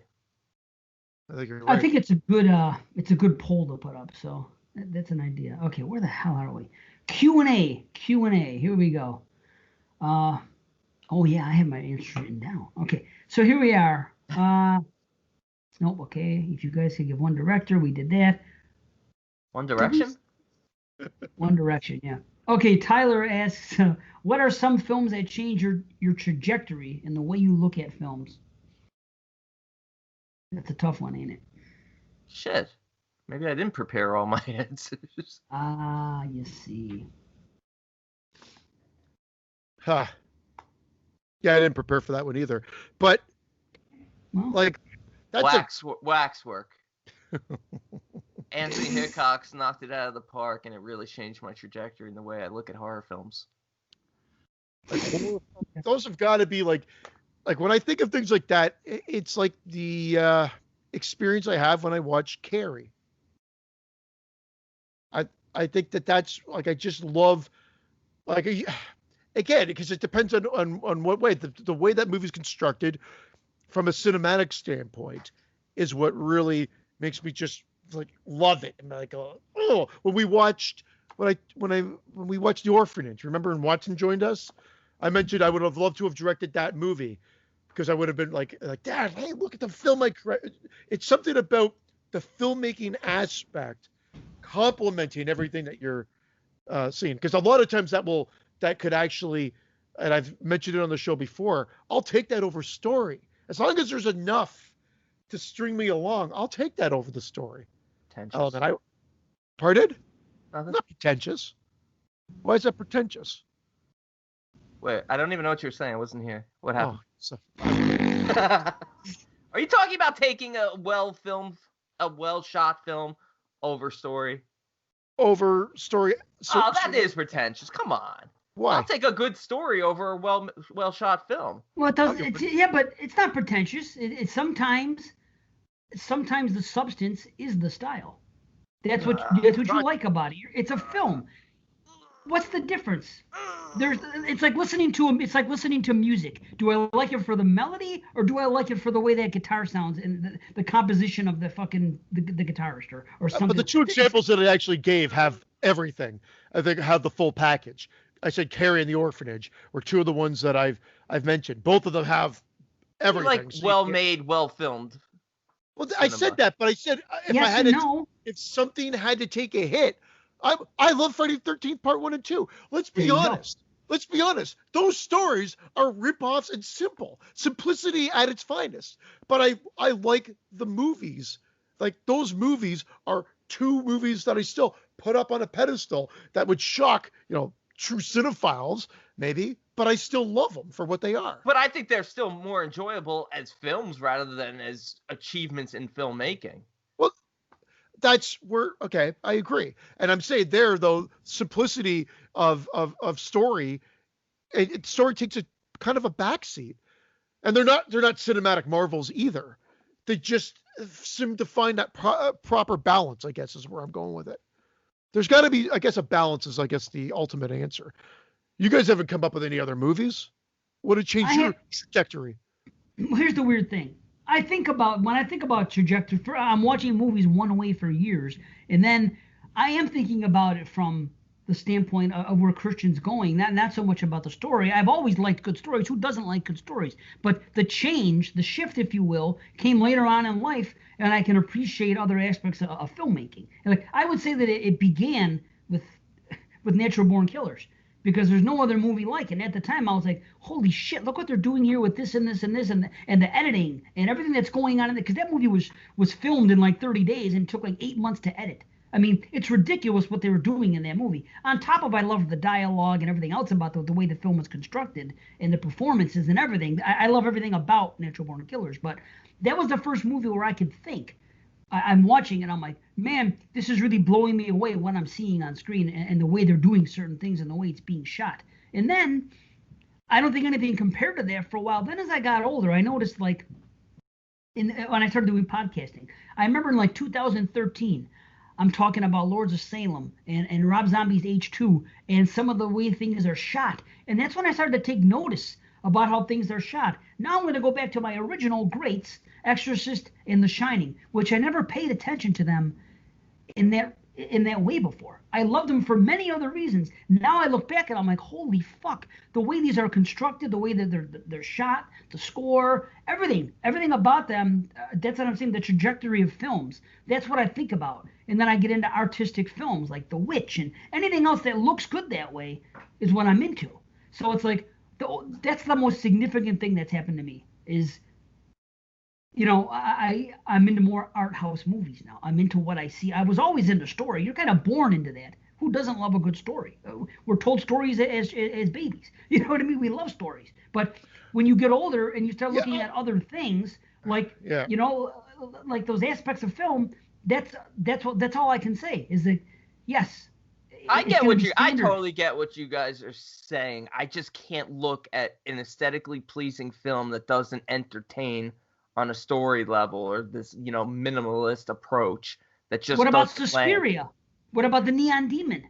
Are those fucking amazing? I say the style is the substance in those movies, and I love them, and so do you. Style is definitely a huge part of the substance, but I still think there's enough there in terms of story, in terms of characters. Certainly with Suspiria, Neon Demon might be the one for me in terms of my ratings of films that may be the exception to the rule, but I do feel like there's enough. But then you just said that there. You just agreed with us. Like we're just saying, it just has to be enough. Enough is relative to. Yeah, well, no, I said that might be the exception for me. But like, I can't I don't know. I can appreciate the beauty in a film. There's certain films that have just been made where it's like, wow, this is really unique and different. Look at films like what's the one where they guerrilla styled in Disney? Escape from Tomorrow, A Field in England, The Lighthouse. These are all films that are uniquely shot and people love for a cinematic standpoint. But man, I just couldn't get into the story aspect of it. I'm with you on that. Yeah. Buddy. Yes. Yeah. Remember my critiques about I'm sorry. Go ahead. You were answering. No, I was gonna say, but I totally like. I'm joking around with you, Christian, when I'm saying you're pretentious. I get what you're saying. I just still need, like you say, enough of everything. It's still I guess a composition of a couple of different things. Story's one element of the cinematic experience. I know. When I go to the movies, it's got to be there. There's got to be something there that keeps you interested. Then comes acting and performances, and or how the movie's made, including how it's filmed, the look, the style, the editing, the music, everything, the emotional investment. That's a movie. If I want a good story, I'll read a book. And this is what drives me crazy. Like, oh, I didn't really like the story. Okay, you didn't like the story, but what about the other aspects of it as well? I play a video game, and people complain about the story of a video game. Like, it's a fucking video game. I sometimes skip over the cutscenes because I don't really care. I just want to play and experience the game. But how much? They might say, well, you're not experiencing it because you're leaving out the one element of the game. But that's fine. That's how I want to do it. So when I go to a movie, that's what I say. I'll sit back and I'll be like, holy shit, that movie blew me away.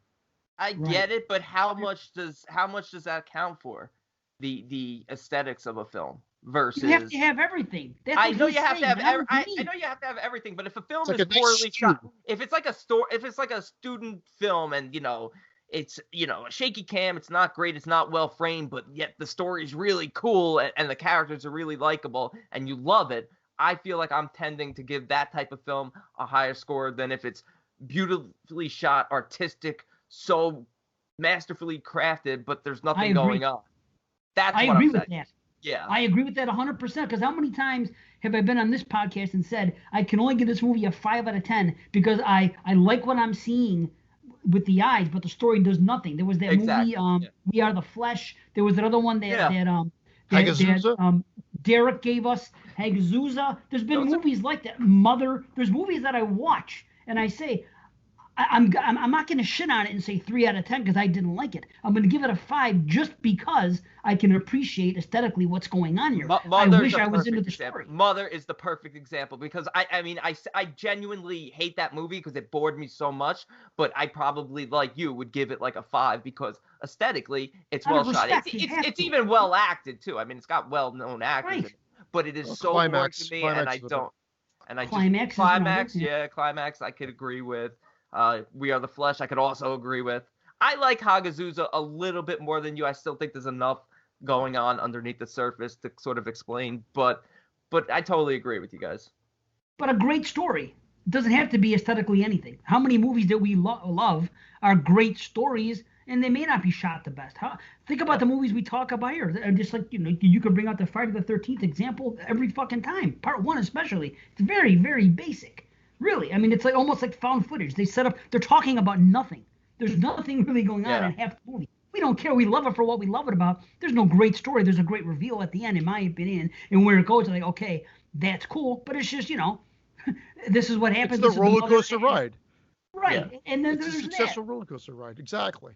So we're all more prone to like a story like that is a great story, and not pleasing to the eye in that respect. I didn't really answer the question because I didn't really think about it. But if I had to, thinking about first film that hits home on like all notes as a young kid, probably Candyman. Wow, yeah. I mean, I was, I guess, 12, when it came out. 92 it came out, I think. Or was it 93? Whatever, right around then. And I just remember just truly hits on every aspect. Good storytelling, good performances, great score, well shot. And just genuinely creeped me out and just hit on all aspects. So I would say that would certainly change my trajectory for horror, especially since the years that followed weren't that great. And he's talking personally, right? Because like from the cinematic history, obviously we'd say Psycho would have changed it. And I'm not going to get in the argument between Psycho and Peeping Tom and all that crap. Psycho is probably the most well-known change of course into modern horror. And then of course we've got Texas Chainsaw Massacre and The Exorcist, Night of the Living Dead, Texas Chainsaw Massacre, The Exorcist, and Halloween. They all sort of changed the way. We've argued about Black Christmas, but at the time, 2019? Halloween brought everything in. I'm going to fucking... It's like having Neil on the show with me. Constant fucking reminder. that it wasn't on my top 10, you fucking skunk. I said I didn't hate it like all you fucking guys did. It's number 11, right behind Goosebumps 3. Here's what I noticed, though. It's going back and watching them now. Like, I loved Hellraiser when I was a kid, just like with Suspiria, Shining, Exorcist, etc. Carrie. Going back now and watching them, it puts them higher up on the pedestal. Now I watch Hellraiser, and I'm blown the fuck away by the way it's made, particularly the soundtrack and certain things. I'm like, holy fuck, this movie is amazing. And like Trick or Treat last night. Last night, I decided, I was so high on Trick or Treat that I think it's in my top 20 movies now, horror movies. I never realized how well shot it was. There's nothing wrong. It's flawless when it comes to the fucking execution as well. And I never realized it until last night. Some of the shots and everything, the way it's edited and everything else, and the acting is just fine. Again, and how it presents an anthology. It sort of changed the way you could present an anthology film. Dave, I'm with you. I said it to my wife this morning. I said, I love Krampus. I love Trick or Treat. I've got to give Godzilla King of Monsters another try, because I was only like, it's okay. And then I'm like, there's got to be more to it. I got to go back and revisit it because he was so great with these two movies that maybe I missed something. Trick or Treat is so good. You could tell. You saw it brewing. Yeah, it was. I was like, to get that joke out. Awesome. Okay, great question. Look what it left. Great question. I don't know if we've even answered it, but great question. That's why I went back to Candyman. How about this? Speaking of Michael Dougherty, that's the next question. The Ram Man says, what do you think of Michael Dougherty being attached to the Nightbreed TV series? Fantastic. It's a strange marriage. Next. Fantastic. Yeah. I think it's a strange marriage, honestly. Period. Full stop. Next question. I'm kidding. I'm sorry, Dave. You think it's a strange matchup? Why? I don't know. I just when I picture Clive Barker, I picture Nightbreed. I don't necessarily picture Del Toro. But think of his think of the creature. Like he had a kind of those zombie kids that come back and trick or treat, and like the elves, the Krampus elves. There's a similarity to them as well. I guess where I'm going with it is he has these creature themes in his movies. I think he'll do fine. I think he could marriage it well, and he's a good storyteller. He seems to have that part done. So I think I'm intrigued. I agree with Christian. I would say even just looking at Trick or Treat for a short running, really a short film, a lot shorter than it. I don't want to say a lot shorter than it feels, but it seems like it should be longer, or like it is longer. But it's like an hour and 20 minutes, and they cram so many characters into there, and even these little minor characters that are in it for 2 seconds you care about. So he is very, very well crafted at developing characters in a short period of time. So I imagine doing something like Nightbreed over the course of a series, really diving into, many different characters. I think he'd be fine. Plus, he's knocked it out of the park with a bunch of films already. So I got no issue with it. It isn't that I have an issue. It's just not. I don't think it'll be bad by any means. It's not who I would have thought of. That's all. That's why I say it's a strange marriage. It would be like remaking Hellraiser and having Alexander Aja do it or something. Just I like Alexander Aja and I like Hellraiser. I just don't see that as the marriage. They should get Flanagan to do it, and they should just fill Nightbreed with Flanaganisms. No. See here. Yeah, it's funny that Flanagan was on my mind too, because I'm never going to win this because I know everybody thinks he's the second coming. But Michael Dougherty, I'm more interested and intrigued by what he has coming up next than Flanagan. You leave Flanagan alone. I love Dr. Sleep. I love Dr. Sleep, but I'm just trying to give. I think Dougherty is definitely more underrated.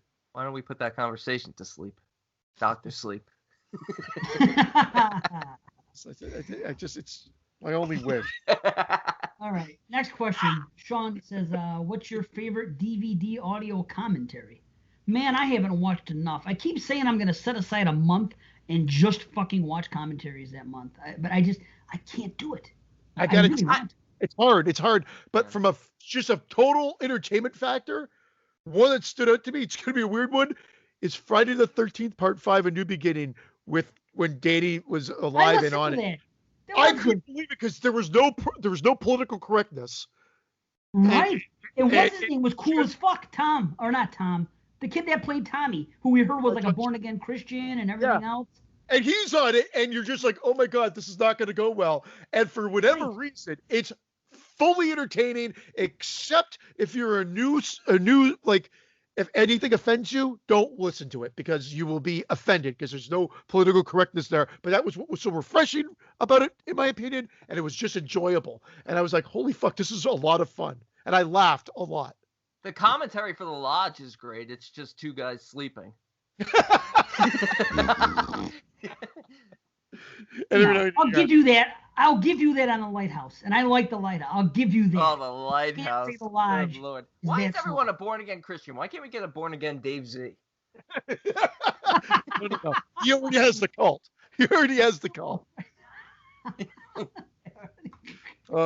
You know what? I don't listen to enough commentaries as well. I'm glad you said it because, like, I could lie and make up answers, because I hear about different commentaries that are so great. A lot of people rave the Thing commentary, which is one I'd actually like to listen to because I hear it's great with Kurt Russell and Carpenter. It's good. The original Halloween, when this was new and it was on Laserdiscs, and that's when you didn't have this and you had to buy it, and like everybody else had the VHS, they didn't hear this shit. And then I got it, and I think it was Deborah Hill and John Carpenter, I believe. Don't quote me, and I don't want people jumping down my throat, but that's what I think it was. And I remember going, wow, this is awesome. This is cool. And then after a while, you're just like, I just want to watch the movie. But it's nice. It's nice to have. It's like they're nice to have and go back to. But so Carpenter, I'd second The Thing and that original Halloween one, which I think has since been ported over to other things.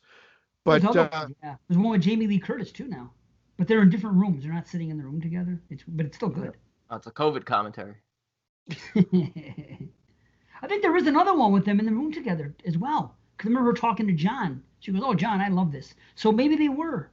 Either way, I watched the Halloween a few times. Honestly, Rob Zombie does good ones. Very informative. The House of 1,000 Corpses one is really good. I've listened to that one, and Devil's Rejects. He does good ones. I like them. Boogie Nights is actually a lot of fun. If you ever want to watch that one, if you're a fan of that movie, I love it. It's one of my favorite films. Oh, watch! They're just getting drunk and having fun and freaking cracking wise. It's good. That one is good. That one's good too. And that if you ever get the special edition DVD, I think the Blu-ray's the exact same, but it's the outtakes on that are absolutely to see John C. Reilly and just like create shit. It's a blast. It's just awesome to see him work in those outtakes. It's great. But nice. House of the 1,000 Corpses, hands down, has one of the funniest intros to a special feature thing where Captain Spaulding comes out. It's like, shit the bed. Yep. Hey, shit the bed. Yep. Yeah. I just rewound the intro to the special features over and over again because I was crying laughing. I don't know why. It was just the way he delivered it. I loved it. It's great. It goes on and on too. When he gets frustrated, he's gonna make a fucking choice. It goes on. It's great. And I gotta buy it again because I don't know where my DVD is, but I'm gonna buy it just so I can watch that because it's awesome.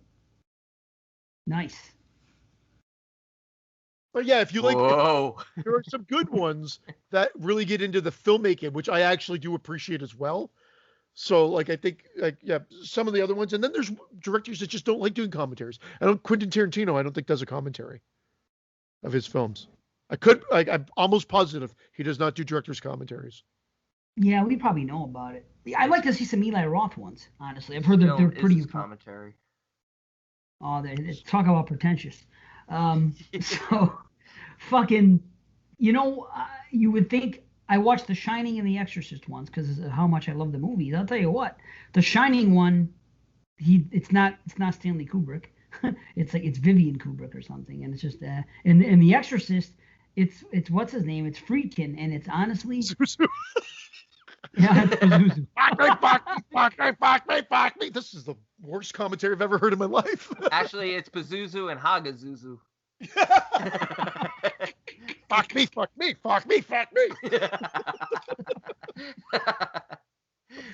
Oh, that's funny. Oh, we do crack ourselves up. I love that guy. That review was spot on. So be it. Pretty soon we're going to be dead to iTunes anyway. so it doesn't even matter, I guess, right? You're dead to me, iTunes. Okay, one more, and then we'll go in.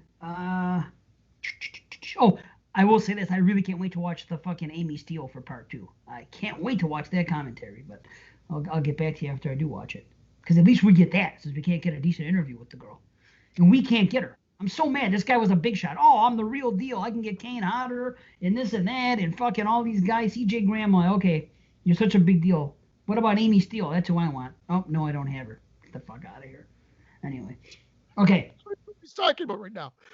What's happened? What I'm talking about? Yeah. I said last show that somebody contacted me. Somebody made friends with me on Facebook, and I'm going to try to, and he was telling me he can get all these interviews. So he wanted to call me. Oh, okay. Thank you. See if you can get Lexington Steel. Yeah. Did you piss on the rat with your big black cock?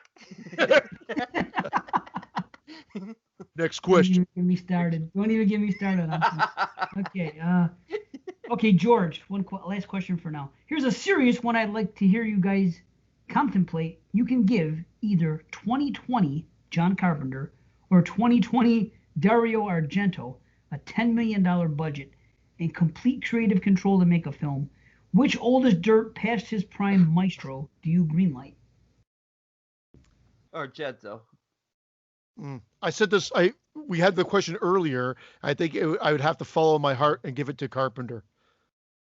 Although I mean, break the tie. It's a flip of a coin, to be honest. In this case, it's really easy for me, and it's going to be surprising considering who I am. But no, dude, Carpenter still has ideas. Come on, he's still politically charged. Just imagine that score. Argento. I got 50,000 points.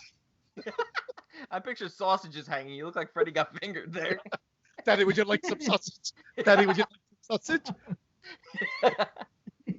I don't have faith in what Argento can do at this point. And it's not that I hate the movies, because that you're going to hear in the 22 shots that I don't hate any of his movies still, even his three last ones. I just don't think that creative control is going to give him all that much. He just wants to get behind the camera and make a movie. Can he even do it? He can't even do it anymore. And I'm not saying Carpenter can, but Carpenter is more active. He's on Twitter. He's here and there. He's involved with Halloween. He still is politically charged. He still says things.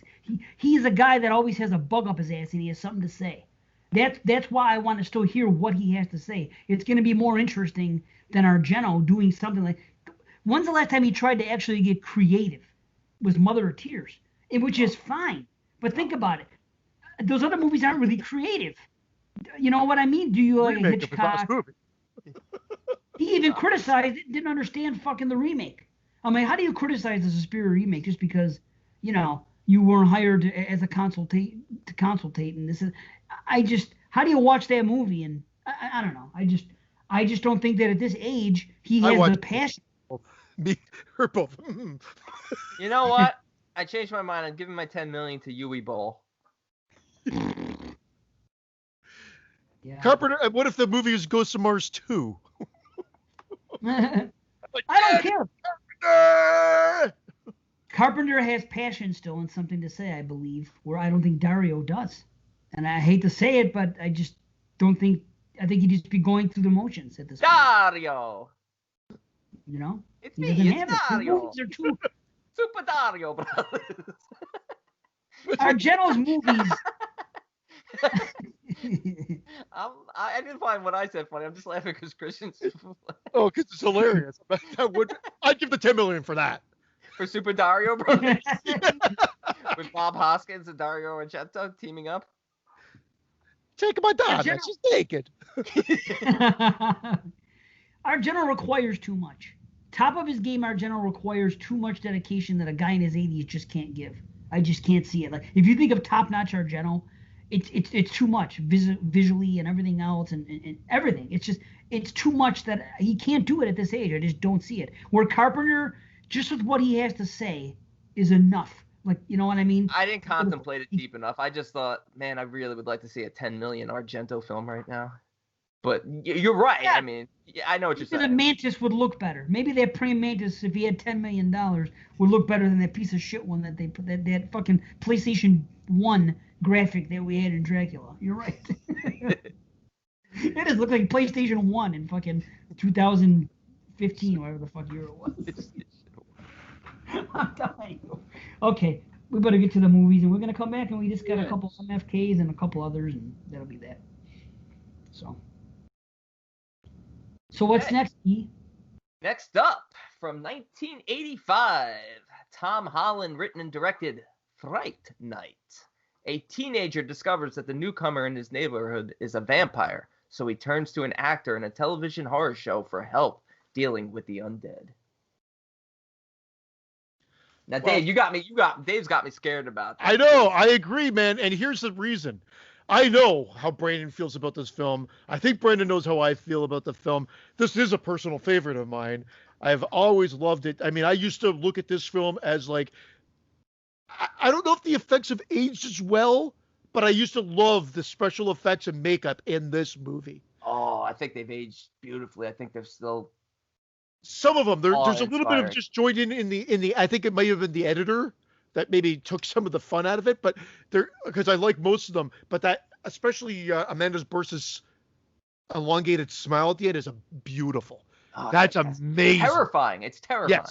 Yes. It is still to this day terrifying. I've got the Fright Rag card or whatever those cards were back in the day, and it's just a still of her with that smile. And it's Nosferatu, original Nosferatu frightening to me. Like that image.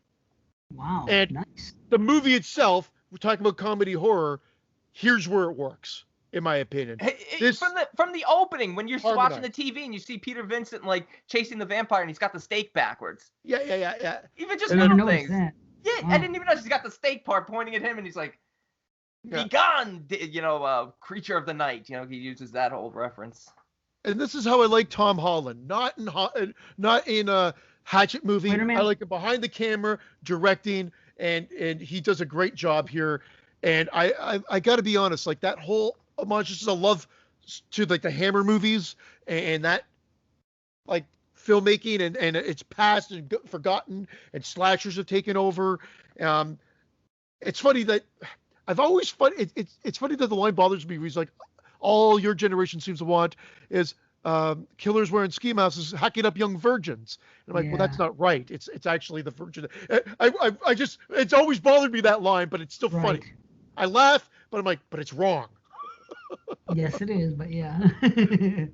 But I again, and I know I'm all over the place, and I'll let Brandon you talk. It's just that it's just a perfect harmonized thing. The only part, and I've said it before, is that Evil Ed does get on me a little bit. How does he live? I'm just talking about his acting. He gets killed. Why is he fucking back at the end? That doesn't make any sense.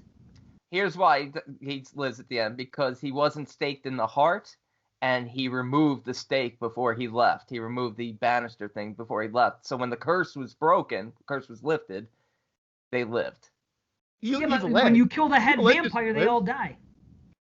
Yes, he did. He comes back at the very end. Remember? You're so cool, Brewster, and all that shit. It's at the fucking end. That's just he's not alive. That's just a capo for the film.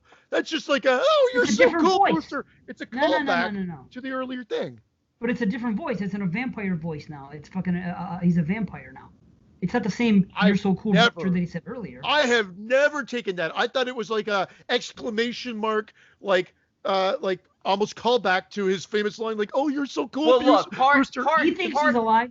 Part 2 would have you think that, because in part 2, they acknowledge that he's dead. But for part 1's sake, I think it's sort of like yes, he's still alive. He lived. Why is he still a vampire is another question. But yeah, that's what I'm saying. I won't even dig into that. The lore in this might just be a little different. Look, he's turned into a vampire much quicker than Amy is.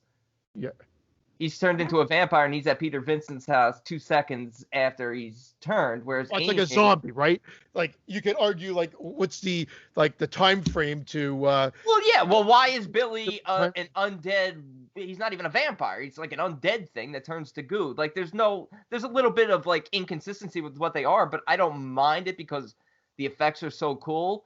I could see what you're saying, Christian, about it being a nod, but I took it that he's still alive and living in the shadows. It's so funny. Just like I never thought Michael Myers actually ate dog, I never thought Evil Ed lived at the end. I thought it was just I just thought it was a way to cap it off with a "You're so cool, Brewster." Callback. Don't forget when Oh, he stakes wow. Jerry Dandridge, Peter at the end, he stakes him like in the shoulder. He's not even close to the heart. So my joke, I thought that was funny. So I'm like, oh, so he must have missed Evil Ed's heart too. And when he pulls the wood out, he must have broken the curse and he still lives. Now he should have turned back to human, but I guess maybe because he was so injured, he can only become a vampire. Well, I don't know. I don't want to get into it because I don't want to start off with negative. But there was just one question. And I have a couple other questions, but I don't want this to be this kind of thing where I'm coming out with negatives because it's not a negative movie at all for me. But I'll say this once again, just like I said with Trick or Treat, it's a story of 3 acts here for me. The first act is good. The third act is excellent. The second act is just okay. It's just a little bit, not a whole lot happens, and it's a little bit slow for me. And I'm not like, I don't put this on the pedestal that I would put other great vampire movies or great horror movies in general. It's just fine in the second act. I'm not complaining. I just don't see the blowjob fest that this movie gets from some people. That's some people being Brandon and I. It's coming. This was my I'll give favorite you vampire reasons. movie. This and Near Dark were my favorite vampire movies growing up. I always put Lost Boys below that. Let me get my knee pads on. Let me get my knee pads on. Exactly, and I'll be right there. We'll be circus sealing that because we'll be like, because it's gonna get blown. The music, That's the okay, music, Mwah! The soundtrack, the score, everything in this movie is beautiful. I think the performances, even Evil Ed, he doesn't annoy me at all. I think the acting in this is fine to great. I think Chris Sarandon is fantastic as Jerry Dandridge. Roddy McDowell. Malcolm McDowell. Yes. Yeah. Roddy McDowell. One of the McDowells. Andy McDowell. It's great as as Peter Vincent. I love the setup of this. It's very, I love the slow build of it, of them, moving in slowly, of the seduction, the prostitutes, the show that Jerry gives for Charlie with the boobies. Yes. I say again, when you're 15, that scene's the best. Oh my God. And then the elongated fingers. It's cool. I love that whole build to that. And he can't go. He goes to the police and then makes a fool of himself so that he can't go to the police. It becomes very Hitchcock in the way that I'm talking about from a story structure. You can't go and get help. You're on your own. You've got to figure out how to solve it. So his next thought process was to go get Peter Vincent, the great vampire killer. I love the progression of story. There's a love of movie making and storytelling here that you don't usually see. I do. I really like it. There is inconsistencies. I didn't notice them when I was younger, but they talk about vampires being able to turn into wolves. They talk about the Daywalker, the Protector, a little bit. So, things have been anchored. So I'm accepting of them. Oh, wait a minute. So that's what that guy was. That's what you're gonna say? The Daywalker, he's a vampire that's allowed to, because I don't know what that was a critique that again, this is only the second time I've seen it, but the first time I saw it, that's what I said. When they kill that guy on the stairs and he keeps coming back, what the fuck is he? I don't understand what he's supposed to be and how he keeps coming back. And I thought he was just like a regular guy, like a familiar. And then that was my complaint. How does he die that way? What the fuck is happening here? There's no explanation. But now you're telling me that they mentioned Daywalkers. So therefore, that's what he is. There's a certain type of vampire that can not get killed by the sunlight. I got to be honest. I'm not sure if they mentioned it in this film, but I believe in vampire lore. Yeah, there's a description of it. It's not mentioned in the film, and that was always part of the thing. Like, oh, what is he? But that adds to it. I think that's one of the. I just wish I had explanation. He's sort of undead, confusing. Sort of. I just say, he's an undead Daywalker of some sorts. I mean, it's a great scene, so it's hard to knock it. It's so everything good. In the third act. I wish this whole movie would have been the third act. If the whole movie would have played out with all the great stuff we see in the third act and the climax, and this could be a 10 out of 10 just for visual effects alone and excitement. It'd be amazing. I love everything that goes down there. The visual effects, I think, are second to none. I think the comedy is fantastic. Mrs. Brewster. I didn't even notice comedy. You know what? When I was a kid. In 1986, 87, when I first saw this, and I credit 1985 as the year that got me into horror, without a doubt. There are 5 films from that year that I watched as a kid, probably the 5 films that I've seen the most of any horror film. Fright Night, House, Troll, Once Bitten, Return of the Living Dead. Those 5 films. And they all and they're all comedies, and none of them were funny to me as kids. Maybe Once Bitten a little, but it's hard to see I didn't see this as a comedy as a kid. I saw this as a terrifying vampire film. But you watch it now and you're laughing. It's like, it's so funny. It's so ridiculous. You know, Charlie's getting screwed by his mother every 2 seconds. He's hiding in the bushes watching. She's screaming for him, so Jerry sees them. Then she's like, all right, well, at least he can't come inside. Then the mother invites him in. It's like... Yeah. No, it's great that way. And when he's eating the apple, how he bites through the core. I love throws that. it at him. You can see that the apple's been eaten through the core, which was... I just thought... Those little nuances are great. He eats apples beautifully throughout this whole movie. He's always eating fruit in a beautiful way throughout this whole movie. And I've told you, every time I whistle, I've mentioned it on the show before, it's Strangers in the Night, and it's because of this fucking movie. Every time I'm like, if I'm bored, I go, and I'm like, holy fuck, Fright Night. So somehow, on some sort of level, it's been embedded in me, in my psyche. That because he whistles that Strangers in the Night. And the simplistic story development, just the idea that when Charlie's in the house with the cop the first time, he finds the portrait of Amy, and the fact that he won't let it go means that Jerry has to kill him. And then when he meets Amy, he's, you know, taken in by her and just falls in love with her instantly and has to have her. Simple. Yeah. Simple. I'm okay with that. What's the part you don't like is when they go out and they go to the nightclub. That scene. Because I do love that scene too. That's the best. There's nothing wrong with that scene. Love that scene. Where's it that falls apart a little bit for you? I didn't say it falls apart. I'm just not. Okay. It's just kind of ho hum in the second act. I'm just not like, I don't know. It's just I can't explain it.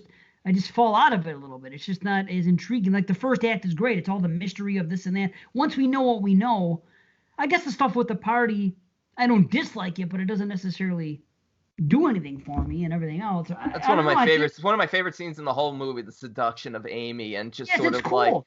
Like and Charlie sort of trying to bring her back. But even earlier on in the film, the comedy, like when he first stabs Jerry with the pencil, which, you know, it's funny to think about. It's a tiny little wooden stake. And he stabs it through the hand. The way he screams in this movie is so calm. And he does like a spin. And he does like a spin. Yeah. But the effect, I fucking loved it when you would see it embedded and then he'd flip it around and pull it out. Yeah. I was like, the 15-year-old, I was like, this is awesome. Yeah. Like that was top notch practical special effects. The spin. Yeah. Comedy in that until we watching it over and over and over again. Now it is funny. Yeah. But the pulling out and the vampire makeup is good because that's when it wasn't just fangs. Now you had this elevated vampire look that I think changed how vampire movies worked. Like they kind of souped them up a bit. Like they couldn't just be guys. And Charlie's becoming crazy. He's like setting up all the stuff in his room. He's watching Peter Vincent and he's like, "Go, Peter, go!" Like this is slightly crazed. Yeah, he's losing his mind. The setup he's got with all his candles and his crucifixes. Yeah. The garlic and everything like that. It's great. The mom is funny. You were about to get into that. We got into something else with her about talking about the white sailor being stark naked and she just has every line she has is funny. Yeah, because she's sort of clueless and out there. She doesn't realize that they're trying to, like, Amy even says, "I'm ready to make love." They were ready to make love. Yeah. Nice. And they argued in front of the mom, which I found kind of weird. Yeah, and Charlie's looking out the window. He's like, "Yeah, good night." I love when Amy gets mad. I love when she smashes that burger right in his face. I always like that scene. Yeah, that's good. Don't call me evil. Evil Ed. It's funny. Stephen Jeffries, I guess it's just he's got that smirk face that he always looks like he's about to laugh. And then the way he delivers his line, like my daughter was watching me watch this movie, and she was like, she came in that scene, she's like, "This guy's horrible." I'm like, a lot of people think that. Unfortunately, a lot of people think that. Love him. I don't think he's horrible, but I feel like he just somehow there's a bit of a notch that just takes the movie down a little bit just because of his performance. Not for me. I don't care. It's typical for the 80s to me. I didn't even see it in the 80s, and I could go back and look at that and say, hey, That doesn't bother me. But I kind of wish I did see it then, because maybe I would have that love. I think it has to do with seeing it at that age and being, close to the age of the people in the film. Maybe that's what it is. But again, I think there's good stuff here. I just don't have that type of love. The nostalgia. The nostalgia. Even just watching in Charlie's room and seeing like the encyclopedias that he used to have, seeing the pinball machine when Jerry's attacking him and choking him. Oh man. Smashing. Even when he's cleaning out his wound and the blood's dripping over it, it's like I was reciting lines as they're coming up, and I have no memory. And I'm like reciting the movie as it's going along. I'm like, how am I doing this? That's when you know it's like it's one of your favorites. And I love that. And the subtle comedy with the mother, again, when she's sleeping. And I mean, he's beating the shit out of him. He throws him through the closet. She doesn't even wake up. She's just so clueless. I don't know if that's comedy. Yeah, we see that in movies all the time. See, I didn't really get comedy in this movie. Felt like it was subtle comedy. Like she's so like dopey and ditzy. Yeah, no, it's totally comedy. I consider this a comedy horror film. It's Isn't it weird that I don't even, it doesn't seem like it has any more humor than any other 80s movie to me. It's weird. It's a different, I feel like it's a different type of comedy. It's more of a like Lost Boys. You consider Lost Boys a horror comedy? Because I don't. There's a couple wisecracks here and there, but I mean, that's what movies were in the 80s. No. Even like Friday 13th movies had fucking humor in them. There was people cracking wise, and I don't know. This one's subtly not poking fun at itself, but poking fun at the tropes a little bit. Yeah, I think so. I think so too. Well, what about the wolf part? When the wolf is running down the hallway, it changes. Like it looks like they use a couple different dogs or something like that. And do you think they did that on purpose to try to give it a more mysterious look? I've always wondered why it always looks different every shot when they cut back to it. It looks like they've used a different dog or something like that. I can't believe they had to kill so many dogs for that film. You know what? I don't think I've ever noticed that the dog changes. Because I've always been terrified by that scene. That was the scene that scared me the most as a kid. The wolf running down the hallway, and then the reverse transformation. Oh. And it might be my favorite special effect when it's beautiful, it's haunting, it's sad. The way the wolf is crawling and crying, and then Evil's turning back. Looks at him almost like, dude, it's classic to me. It's one of my favorite horror movie scenes. Well, and then how Peter Vincent doesn't believe it, and then opens up his mirror just in passing and looks, and then realizes he didn't cast the reflection. Yeah, it's the way the realization happens, and then him being petrified. The fearless vampire killer is just an act. He's petrified and doesn't want to have anything to do with it. It's great. Now he comes back in. The character interplay here and story is something that we weren't really used to. And I think it's just fun and it was inviting. It kind of reminded me of like if maybe not to the same extent, but Robert Zemeckis wrote it, like the Back to the Future, the way the characters kind of interplay. Maybe I'm being like going on it, gushing over it too much. No, but it's absolutely not. Because he's all over the place. He's like, I'm leaving. He runs away. He runs back, but he cares about these kids. But it's just so fantastic. And yeah, you got to have faith for that to work on me, Mr. Vincent. He's still a non-believer even towards the end. Because he's in such shock, because like he even says, because these kids idolize him like he's a real vampire hunter. He's like, this isn't even my real name. He's like, well, I must go. Hollywood beckons. A starring role. I have a $500 savings bond. I'll take it. That's the comedy. There's so much comedy in there. There a lot more. I think, Dave, I'm shocked that you don't see it, or you didn't notice it, or you didn't think of it as a comedy horror. But it's weird. I don't know. When he's on the phone, even when Peter Vincent's on the phone with Jerry and they're going over the terms of the meeting to set up to convince Charlie, he's like, nah, he's a born-again Christian, so no crucifixes. What about holy water? Nah, he's against that too. We'll tell him it's just tap water. Oh, that's okay then. Like it's like, well, why is that comedy? That makes sense. That's not funny. It's just funny that he's on the phone with a real vampire, setting up the terms of convincing the neighbor kid that he's not a vampire. It's like subtle like humor. It's not like laugh out loud like ah ha ha, but it's sort of like, oh, I see what they're doing. They're sort of just making fun of it. Yeah. I don't know, that's weird. Back to that. This is what I don't understand.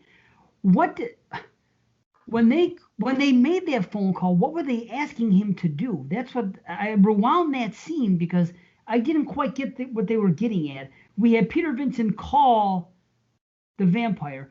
Yeah. What was he saying to him to say, I want to bring these kids over to the house? For what reason? Why would you? I don't get the purpose of. To prove that he's not a vampire. They actually tell you. Wait a minute. No. So, okay. From their side, yes. From the side of the kids and everything else, they believe he's a vampire, and Peter Vincent doesn't necessarily believe in vampires. So yes, I'm going to do what I can to prove them that they're not. But you think that when he called Peter, whatever the fuck his name is, Jerry, he said, these kids think you're a vampire, so I want to come over to the house and let's prove that you're not? You thought that was the nature of the phone call? Yeah. I don't get that. Why would they do that? Because Jerry just wants him to go away. And he feels like if they can get Peter Vincent to convince him, but how could he prove it? If they're going to come over there with crucifixes and holy water, he's going to be exposed. Yeah, but he didn't bring the crucifixes, and he used tap water instead of holy water, so he was fine with it. That's why he was like not agreeing to certain terms. No crucifixes, only this. And once Peter Vincent had convinced Charlie, Jerry was like, okay, now I don't have to kill anyone. We could stay here and continue, just feeding on prostitutes. But then so it's a hoax. So they went through all this fucking shit. As a hoax, so Charlie would leave him alone, and they paid him to do it, and Jerry was $500. Yeah, and Jerry was okay to do it because it'll get him off his ass. Exactly. Okay, I didn't quite understand that. Well, I was like, what is he saying to them on the phone? Because I didn't get that the kids didn't. I thought the kids might have also believed in it at the time. So in other words, they all think Charlie's fucking nuts. His girlfriend. Amy and Evil think he's evil. Think that he's gonna just go kill some random man next door. And that's why they're like, don't do anything till we get back. Like Peter, our friend. Evil doesn't believe him until he's chased down by Chris Sarandon. My God, I can't. Why? Until he gets another great won't bug scene. you anymore. Another great scene when he comes out of the shadows. Yeah, that's so man. There's How about Ali? Ali's in this movie from Friday. Yeah. Friday 3. That was great. He gives Jason a better fight than he does Jerry. He does. He doesn't do anything. Yeah. And why wouldn't the police believe she was kidnapped? This is what I don't understand. This girl gets kidnapped at the end of the movie, and they're talking about not being able to call the police because they won't believe you. So you're telling me that if fucking Peter Vincent calls the police or anybody and says, hey, Amanda Bierce's character, she's fucking kidnapped. Go to this house. I guarantee you're going to find this girl in the house. The police don't believe that a teenager's kidnapped? That doesn't make any sense. Yeah, again, I don't want to be negative. You know what it is? It's also, she literally disappeared for like 15 minutes before they're at her house. And also the fact that Charlie has already bothered the police claiming that he's a vampire. So he's already like, oh, this crazy kid, Charlie's fault. Yeah. But a kidnapped fucking girl, it's easy to do. Go to her house. She's not going to be there. If that story had gone on like 2 days later, and she's still missing, then I would be totally with you. How are the police not looking into this? Then her parents would have gotten involved because it would have been poker night. So wait a minute. You're telling me there's a time capsule here? You're saying that this because I don't know. I know she got turned into a vampire. I know they went to the dance or whatever the fuck it was, that club. So you're saying the passage of time wasn't like more than a day. It was just like it was that night. It was that night. That night, all in one night. Okay. Yeah, that's fine. I can see that being excusable. I still think if you called the cops and said, "Hey, somebody kidnapped a girl," all you got to do is go to their fuck. Not if you're the crazy kid who had the cops there the day before saying he's a vampire. And have somebody else call. Amanda Bierce in makeup in that, not the extended phase, but then when she's just like, I can't believe it's the same person. I know. I thought they used a different actress. Yeah. She looks it's gorgeous, and in B, what a throwback to the like the Countess or like all the vampire vampirists or whatever the hell they're called, like his little slaves are awesome. They're great. Yeah. It's such a great callback, and she looks great, and the makeup on her, I couldn't believe it was the same person either. She's terrific in this, and a few years ago, probably like 3-4 years ago, whenever I went to the convention, they did a Fright Night panel. It was just her and Stephen Jeffries there. And he's more of a shy, quiet guy. He's a really nice guy to talk to. I think he's a lawyer now in San Francisco. He was like really nice to talk to. But she she like ran the panel, just talking, just so much talking about the film and her love of the film and her love of making the film. And then we talked to her, my friend and I, we talked to her for like 30 minutes after she even recognized it. She's like, oh, you guys were in the front row on the panel. Like, yeah, she was just super nice. And it just made me even appreciate the film more because both of them were sitting right next to each other and just, you could tell they just had a blast making this film, and they must have been friends because they also were, well, I mean, granted, you could be cast in the same movie together a couple of times, but not a sequel, but they were in Fraternification together. It was like a cheap comedy movie, and she's one of the girls in it, and Stephen Jeffries is the geek guy that's along for the spring vacation. They might have talked about having worked together and stuff like that, and then being cast in this film. And also, he mentions that the reason why he didn't go for Fright Night 2 was because of I think 976 Evil. Yeah, and the fact that he's dead. I never thought he was dead, Dave. I can't believe. I never thought. I don't know why. Chime in. I just took it. He's dead. Well, I don't get why you thought he was dead, because the voice was that of a vampire voice. No, it was. I honestly think it's "You're So Cool, Brewster." Just no, a recreation of before. It's exactly that. It's not that at all. It's a Brewster. I feel like whether the sound is a vampire or still him, I still think it's him, and the red eyes indicate that he's still a non-dead being, and he's still alive, and he's just lurking in the shadows there. Oh my God. Yeah, that's what I took it as. Wowzers. I mean, look, part two says Peter Vincent killed him, so they go with that in that storyline. But like a true sequel to this one, I would have Evil Ed still alive. I actually have newfound appreciation. I've never disliked Fright Night 2. It just didn't hold the same candle from the originality and the story structure of, even though it kind of copies the actual story of part one. But it's really enjoyable. It's a decent follow-up. It's not on the same level, but the effects are great in that one too. And I watched that one this month too, and I had a lot of fun with part two. I have the Blu-ray. I gotta watch it. So it's worth checking out. But it's not. I don't like it as much as this. Dave, you might actually like part two more. Really? I don't know. I like this quite a bit, actually. I just don't. I don't know. I don't think 2's gonna have that 80s feel. I think I don't know. I think Evil Ed's delivery of his lines once he becomes a vampire is quite scary. When he's talking to Jerry after he burns him with the cross, and he's like, "The master's gonna kill you slowly, oh so slowly." Like, it's terrifying. You sound like Pennywise. he does sound a little like Pennywise. You sounded exactly like him in the movie though too, because that sounded very much like him, and I had to look it up, guys. And I'm just saying the first thing that popped up is Ed tries to take the wood out of his heart, but he was in too much pain. He sticks his hand out to Peter to help him, but Peter refuses to help Ed and cries as Ed then dies. The cross scar on his forehead is also disappearing, indicating he is bold dead. I agree. That's my complaint. He died in the movie. How the fuck is he alive at the end? That's what I'm trying to say. You give that was my last note. Literally, is how is Ed alive? Question. So I guess I took it that he's not alive, and it's just a callback line because they thought it was a cool way to end it.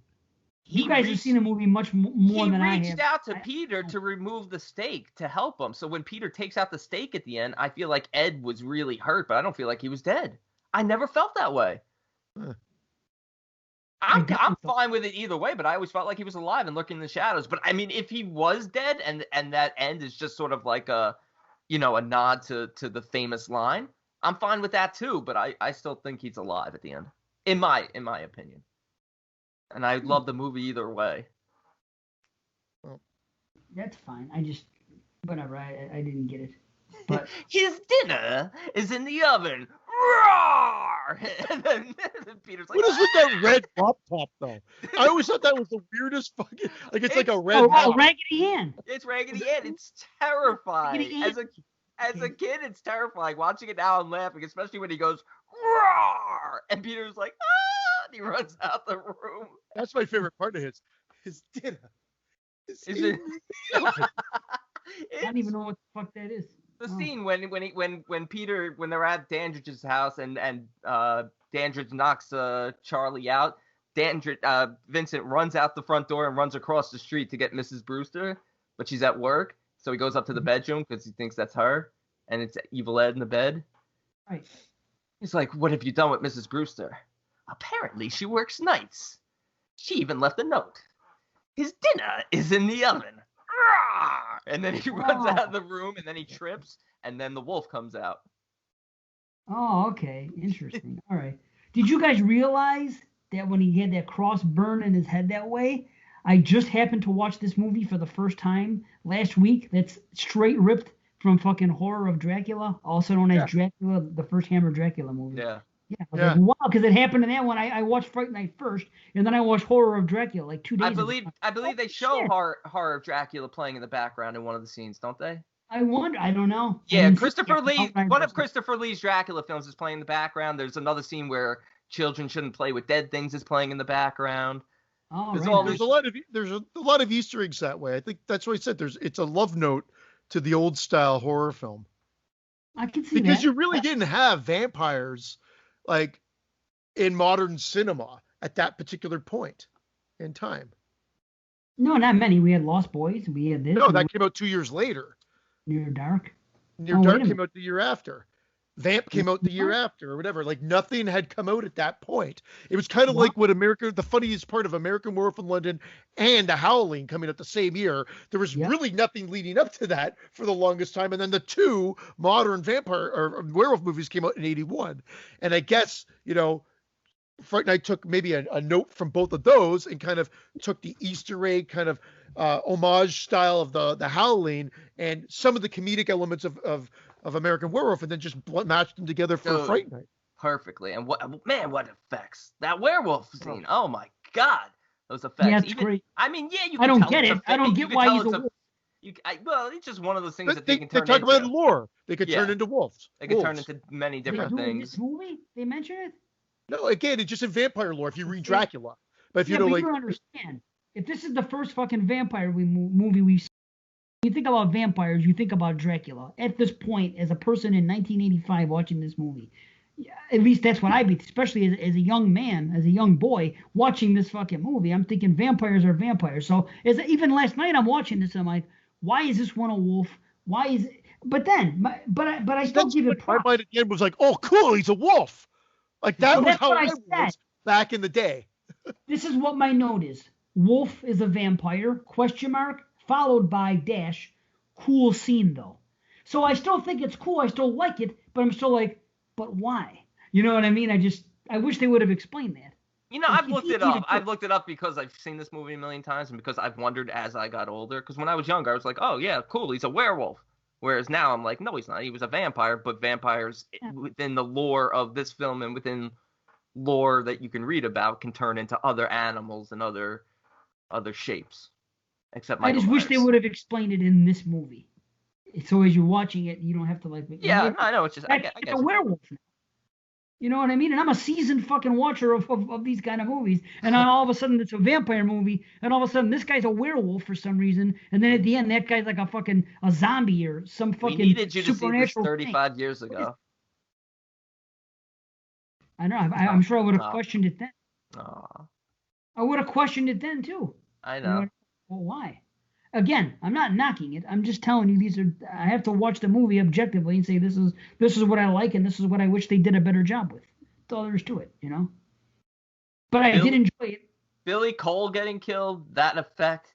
I think the comedy in that is just that it lingers for so damn long until he's a dried out that it's just so insanely awesome and over the top.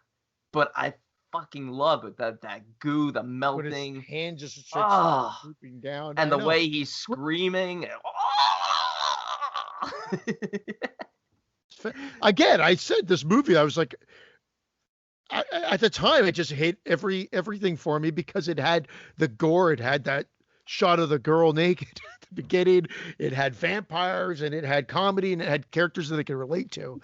And then that sort of just ending with that extendamouth of fangs is just freaky. Welcome to Fright Night. Fright Night. He has to roll the R's. For real. Yeah. Awesome. Yeah. I love when Jerry laughs. When he laughs, every time he laughs.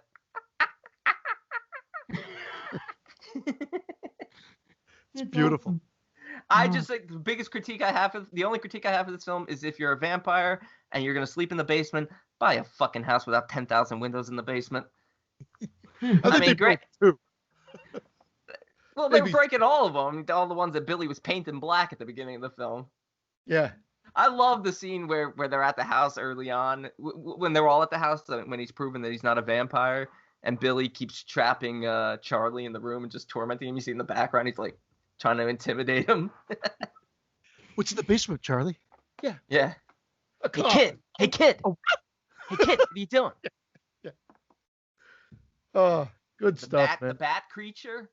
Oh my God! You gotta see the documentary too. The documentary is just a love letter not only to this film, but just a love letter to practical effects. I mean, the amount of work. I mean, this film is top-notch practical effects.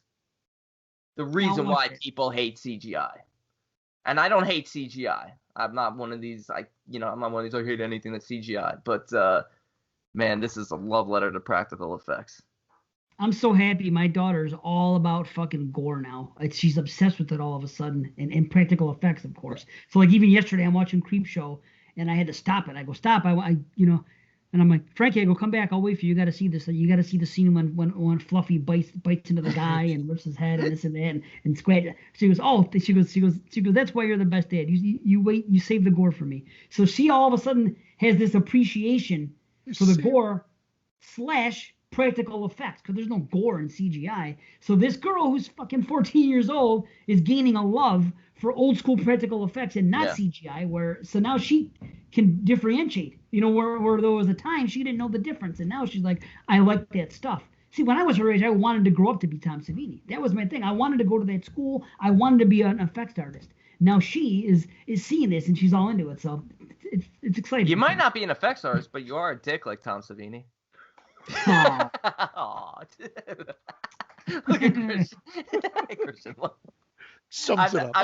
I've never met Tom Savini, so I don't know. You just hear mixed stories about him. Brandon, I'm pretty sure I know where you're coming in, but what do you rate it? You know what? If you critiqued it, if you pointed out plot holes in this or issues like Dave has, and I could see people having those issues, it just can't affect my love and my nostalgia for this film. I'm blinded by this film. It's the film I credit with getting me into horror, along with those 1985 films, whether they're good or not. They just got me into horror, and it's a 10 out of 10. It'll never be anything but for me. I reviewed this when I joined on Slice and Dice, way like going back 3 years, I think now at least, and I think we did it with Night of the Demons, and I didn't want to be the schmuck on the show that gave both movies 10 out of 10. But I actually have to agree. Even though I knock Evil Ed and Stephen Jeffries' performance, I can't. This movie got me, like, just solidified my love for horror. And I watched this movie so many times, and revisiting it, I'm like, wow, this is such a great movie. It's just a fun movie. And such a love note to vampire films and everything else. 10 out of 10 as well. Yes. Damn. The same it's okay. friggin' thing. The same friggin' thing that happened. Although this movie I like more. I mean, not by the rating, but just by its, the fact that it exists. But the same damn thing is going to happen here that happened with the Cannibal Holocaust. I give this movie an 8 out of 10. I'm not going to budge it, so it's in the Hall of Fame. See, that's where I was worried. I was afraid. I knew Christian loved it. I just wasn't sure if he was 10 or not. I said in my mind, I said, Dave's giving this an 8. I said, I feel like this is going to be like a Black Christmas type of thing where he doesn't hate it. People think he hates it, but he doesn't. But I know he doesn't love it like everyone else does. But I was afraid Christian was going to be like 9, 9.5. And it's going to be like I think I gave it a 9 on Slice and Dice, and then afterwards I was mad about it. Like, who gives a fuck? At the end of the day, it's a rating. But I do. I love this movie, and I don't care if nostalgia plays into it. But it is just a fun, and it's lived. Like, so nostalgia plays into it, but eventually, like, you watch it over and over again. I still love watching it last night, because I watched this last night. my dad came in and joined me for like the end of it, and he's like, "Oh, it's a good movie," and I was just like, this is one of my favorite, and I kept saying, he's like, "I know it's one of your favorite." It was just, I still had the same experience I did over the last 30 plus years watching this film. I fucking love it. And that club scene, I love it. I know people think it's goofy when she's dancing with herself, but I think it's fucking, I love everything in this movie. 10 out of 10. And you know what? You might not want to be the person to give 2 10s in one show, but it might happen in this show. So. Oh boy. Well, that was different, but that was because they didn't have the same love for Night of the Creeps. I think Joey did, but yeah, I was flabbergasted. And where are they now? Canceled. Canceled, he says. Awesome. I'm gonna run upstairs. You guys talk. I'm tired. All right. We'll answer some more questions. You don't need me. Who the fuck am I? Yeah. Yeah. We'll answer some more questions. I was laid back. Anyway. Yeah, man. Oh, I'm looking forward to talking about this one too. How many more questions do we have though? Because I want to make sure we stay on target. Yeah, I feel like if we do like even just like 10 minutes of questions, then we could bang out the last review and head out. For sure. That'd be perfect. Yeah. Perfect timing. But yeah, I hear you, man. I was struggling with a rating for this last one because this was my favorite view of it. And every time I watch it, I'm like, why don't I watch this even more? Like, why is this not on the top of list of Stephen King adaptations? Yeah. Well, that's why I had it on, even though it was a disaster. That's why I had it on my solo cast as one of my top 10 underrated films. Yeah. And I had it as a hidden gem. I think I had it at number 9 on the hidden gems list because it's popular, but people don't talk about it enough. Yeah. I think people are aware of it, but they definitely don't talk about it enough. I mean, I know it got turned into a show, which I've never watched, and I've heard good things. Great. The show was terrific. The movie is next level. Yeah. That's just a little teaser, everybody, since I don't know what Dave's doing. Feather dusting his balls for the next 5 minutes. Getting his rotisserie chicken and his treadmill going. It's like, I gotta fire up the treadmill and the spit. Awesome. Oh man. So you watched everything last night? I watched Fright Night last night, The Dead Zone the night before, and Waxwork the night before that. I always put everything off to the last minute, but I like to be as fresh as possible. No, I hear you. I watched The Dead Zone was my last watch. I had watched Waxwork earlier in the month. And yeah, it's weird. I kind of like I knew I was gonna do this like in terms of the order. I knew I was gonna reverse the order because if we went in your order, it would have been Dead Zone, Fright Night, Waxwork. And even though I like Waxwork, I didn't want to end with Waxwork. Yeah, that's fine. We were just teasing about our like or extreme like or possible extreme like for the Dead Zone. But we had some questions that we had to lead into it, right? Yeah, we got some questions. Here we go. We got some. Most of them are quick hitters, so we're good. Marry, fuck, kills, and whatnot. So, Eric, marry, fuck, kill, moods, Jeremy, JP. Why does it always have to be other podcasts? Oh, I love that stuff. I wish I can do that every show. I love other podcasts. I love this stuff. I don't know why. Marry, moods, fuck, Jeremy, kill, JP. All right. Sorry, JP. And I'll say fuck moods, marry JP, and kill Jeremy. Fuck moods. It's just funny how like you're seriously contemplating. Like, you know what? I'll say fuck moods. There's a lot of thought that was being put in it. I thought about it. I'm marrying moods because moods is like he's doing well career-wise, he's got a collection. Business. Yeah, the collection too. That definitely came into it. That's what I'm saying. I always think about it. We're all gonna have a different answer too. So it's like, okay, I definitely got to marry Moods because of his collection and everything else, and I'm sure we watch a lot of the same things and be cool, and listen to a lot of the same music and be cool. So that'd be nice and easy. I don't want to fuck anybody, so if I have to fuck somebody, the point is I got to kill somebody else. I'm really a better friend with JP than I am Jeremy. So just by default, I got to keep JP alive. So I guess that means I got to fuck him too. So I fuck JP to keep him alive, and I got to sacrifice Jeremy. No offense, but I'm better friends with JP. I banged Jeremy just to take his virginity and kill JP because he annoyed me on the trivia show so much by highlighting the questions green. Fucking driving me nuts. I declare myself as the champion. Thank you, everybody. I declare myself the champion. You weren't even part of it. He was. He was in round 1 16 years ago. As was I, but I'm not crying about it still. Didn't you lose? I got boned 3 times. I got 3 fucking times they boned me. By JP or Jeremy? Yeah, no one married him. You and mostly JP. JP boned you. Okay. So that's that. Oh damn it! Every time I gotta go find the page again, open it up, do the search for questions every fucking time. All right, hold on. Christian, is that a Chewbacca in the top left? Yeah. It's really quite a scary Chewbacca from here. It looks scary from here. We were at the Star Wars thing like in 2016. It's like a. It looks much cuter now. Like hiding back in the. Put a brain in it. That'd be great. Yeah, put a brain in it.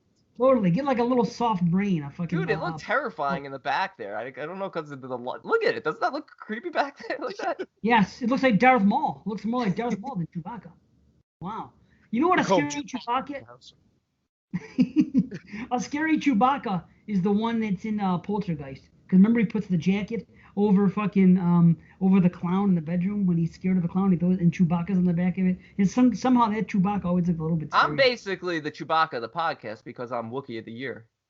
Yes. Waka waka, waka waka. Okay. Can I Gordon myself? All right, what's next after those guys?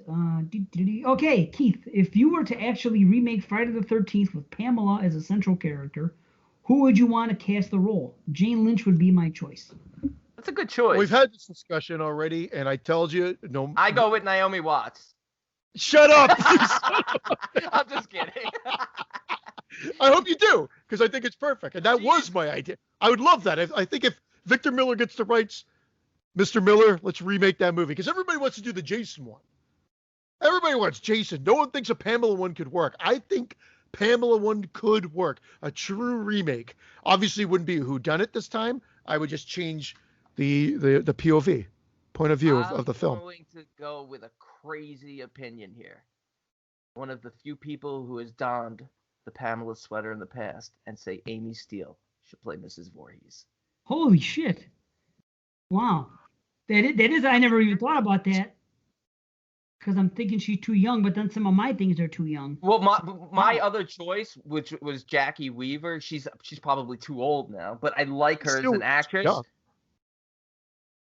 No, she's perfect, Amy Steele. I think she's right in the sweet spot. But Jackie Weaver, who was like my choice of like actresses I was thinking about, because she's really short. She's like 4'11". I think it's more menacing to have like a short, like unassuming looking killer. But I think she's too old. I think she's probably in her mid to late 60s.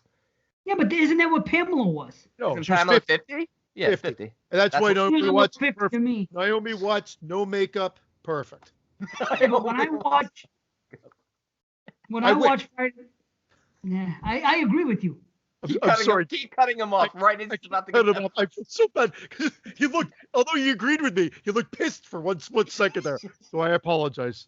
I talked over. No, I'm not pissed at all. I know I'm saying this. I agree with Naomi Watts, but again, when I just watched it, when I watched Friday the 13th, the original, and I see Betsy Palmer, I don't see somebody that's 50.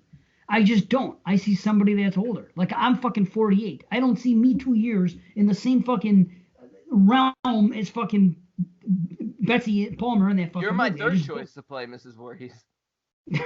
Well, because my first choice, because I love her. I love what you said, see, so I wasn't going to steal it, but that probably Juliette Lewis, because she's my favorite actress anyway, it doesn't matter. And she can go from 0 to crazy. I could see her in that fucking role. But then again, I thought, well, maybe she's too young. Because again, she's the same age as I am, give or take a year or two. But I'm like, man, I think that'd be great. Then I said, okay, who else could it be? Then I thought maybe Toni Collette, because it's fucking Toni Collette. But I'm like, you know what? I think she looks too young. Again, I see her as mother, like I see her in Midsommar, or Hereditary, or I see her as mother in Krampus. I don't see Either I Tony think of Collette Betsy or Tony Palmer, Todd. yeah. One of the Even when Tonys. you saw the remake of Friday the 13th and they showed the other woman, and she looked like an older woman in her 60s. Same thing when they recast her in Freddy It's vs. too Jason. old, in my opinion. But Betsy Palmer was, I Yeah, guess, 53, 54, depending on when exactly. I didn't check her exact birth date, so It's depending okay. on in real She seemed life at the older. time. Yeah, She just seemed older to me. So then she looked like the woman settled in on. Jaws, the mom in Jaws. Oh yeah, what about the woman in Jaws? How old she Oh, looked. her. Oh, that mom. Oh yeah, Alex Kittner's mom. Yeah, oh, that's a whole other fucking right. But this is years removed from when he died, so I get that. Jason might have died. Well, that's what I'm saying. Jason died in '57. This is 1980. So, fucking, you know what I'm saying? 23 years later, this is. So they gotta be old. Yeah, I don't know. Either way, I'm just picturing that a woman that had an 8-year-old, whatever the fucking 57. The kid was born 1950. This is 1980. So 30 years ago, she gave birth to her child. I'm picturing that's a grandma now. You know what I mean? But anyway, so ultimately, I settled on this because she's the right age. I think I picture an older woman, and I think the Betty best White. answer.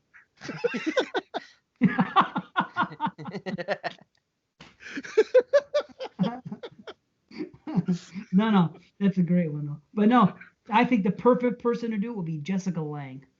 She's the perfect age. When I see her in like American Horror Story, good choice. I think she's too old, but it's a really good choice because she's such a great actress. Yeah, but put her in a makeup. Look at American Horror Story season. Yeah, make her look younger. Yeah.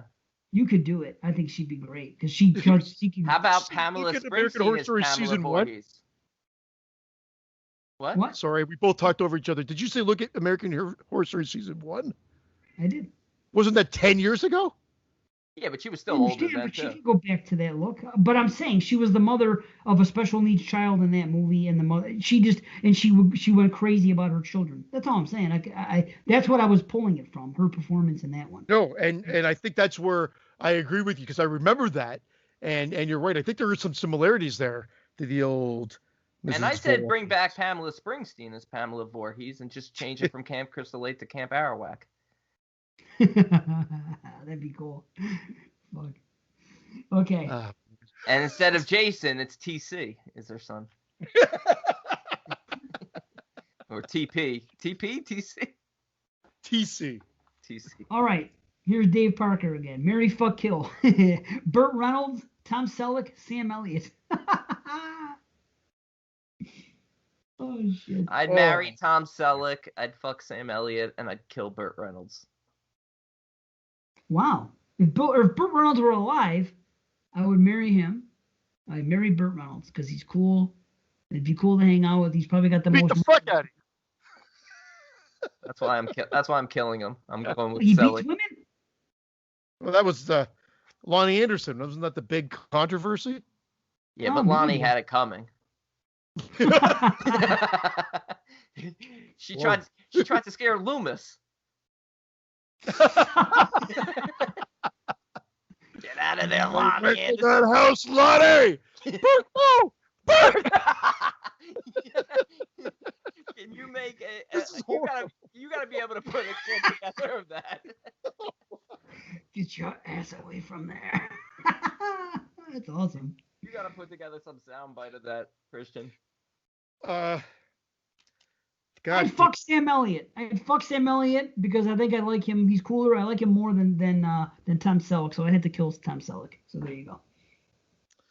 I'd fuck Tom, marry Sam, and kill Bert, I guess. What a weird fucking question. It's a great question. It's a great question. They're familiar. It is. Ghoulies 3. Yeah, I'd fuck Ghoulies 3. That one's killed. I'd kill a Ghoulies 3. Okay, Lucas asks, if he hadn't remade Halloween, do you think Rob Zombie would still get the bizarre amount of hate from so many horror fans? Yes. I say no. You say yes? Yeah.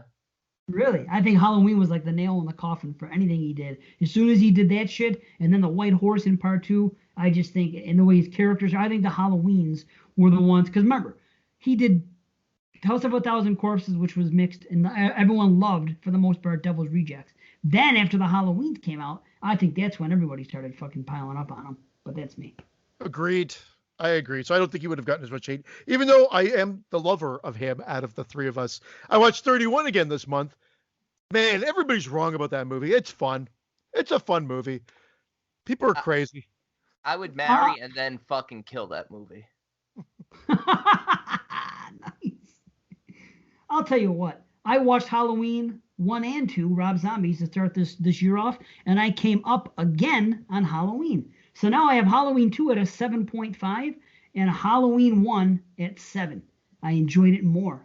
As soon as I distanced myself from the original, it slowly just kept getting better. I had to pretend the original didn't exist and just take the movie for what it was, and I like it. I don't think I'm going to get higher than a 7, but I did come up on it. I feel like whenever horror filmmakers or filmmakers in general come from doing something else, being famous musicians or whatever, they tend to get more hate. It's like, stick to what you know, So I just feel like the hate would be there whether he touched them or not. Did it go up during the Halloween? Sure, because, they're certainly classic horror films and, people hate remakes, but I still think he'd be getting in a tremendous amount of hate, especially if he made 3 from Hell again.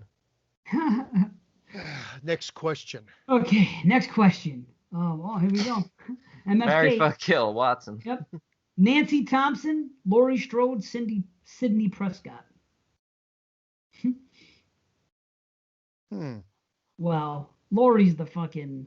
She's the best personality. She's the smartest. Everything else. I think I'd fuck Nancy, marry Laurie, and kill Sidney. That's exactly how I would do it. Yeah. Would you say fuck Nancy? Yeah, fuck Nancy. She's half passed out already. It's awesome.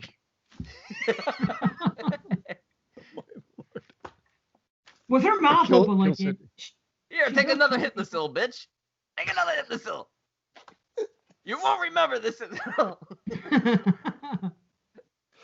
I'm not ghost daddy her. I'm more attracted to Sidney than I am Nancy, so I'm gonna fuck Sidney and have to kill Nancy, unfortunately. Just anyone who gets around Sidney winds up dead. It's like, get away from her. I'm just gonna fuck her though. Yeah, that's true. That's okay. Yeah, I think she'd be good too, because she's Anyway, okay. Here's another MFK. Frankenhooker. Dave, why would you think she's good? I want to know. Tell me the psychology behind why you think she'd be good. You were gonna jump right over that, but let's get into it. Why would she be good? Because she had her burn scars removed in The Craft. She just has that look about her. She just looks like a dirty birdie to me. She got them dick-sucking lips. She's more attractive to me sexually. She's more attractive to me sexually than Nancy. That's all. She's more attracted to you sexually, or are you more attracted to her sexually? Yes, I'm more attracted to her. She's more attracted to me sexually. No, attractive. Attractive to me, not attracted. It's not what I said, attracted. No. Christian heard it. She's more attractive to me. Oh, maybe I fucked up, but I meant to say attractive. Either way, and she looks like a porn star. There's a certain porn star that looks like Sidney kind of. So, and I like her a lot. Anyway, let's go. What the hell? I don't know why. Fucking Christian. MFK, Frankenhooker, Bride of Frankenstein, and Watson. Watson. Kill them all. Who wrote that? Oh, Paul Mattson. That's amazing. Bride of Frankenstein, Frankenhooker. Oh my God. No, Bride of Reanimator. Not Bride of Reanimator, Watson, or Frankenhooker? Yeah, I'd marry Watson. There's no question about it. I'd like to hang out with Watson. That's fine. I definitely want to hang out with Watson. That I'd marry Watson. I haven't even seen Frankenhooker. The idea doesn't rub me the right way, and she's a hooker, so I don't need that. I'll just kill her, and I'll fuck Bride of Reanimator. I'd fuck Frankenhooker. Okay, question. Kill Bride of Reanimator and marry Watson. Jesus. How bad of a marry fuck kill is it when we're all marrying Watson? Oh, I have an answer. I will fuck Frankenhooker, marry Bride, and kill Watson. And I'm not trying to do that to be different. I mean, there'd be no other answer that would make sense. You want to kill Watson over fucking Bride of Reanimator? Yeah. Bride of Reanimator was so annoying. Are you talking with the actual bride herself or the movie? Either or, they're living. Now, if it was what's her name from Return of the Living Dead 3, Mindy Clark character, Kill Watson. Kill Watson. I got the question wrong. I thought it was Kill Watson. Oh, I'm sorry. I'm sorry. I'm kidding. I'm still killing Watson.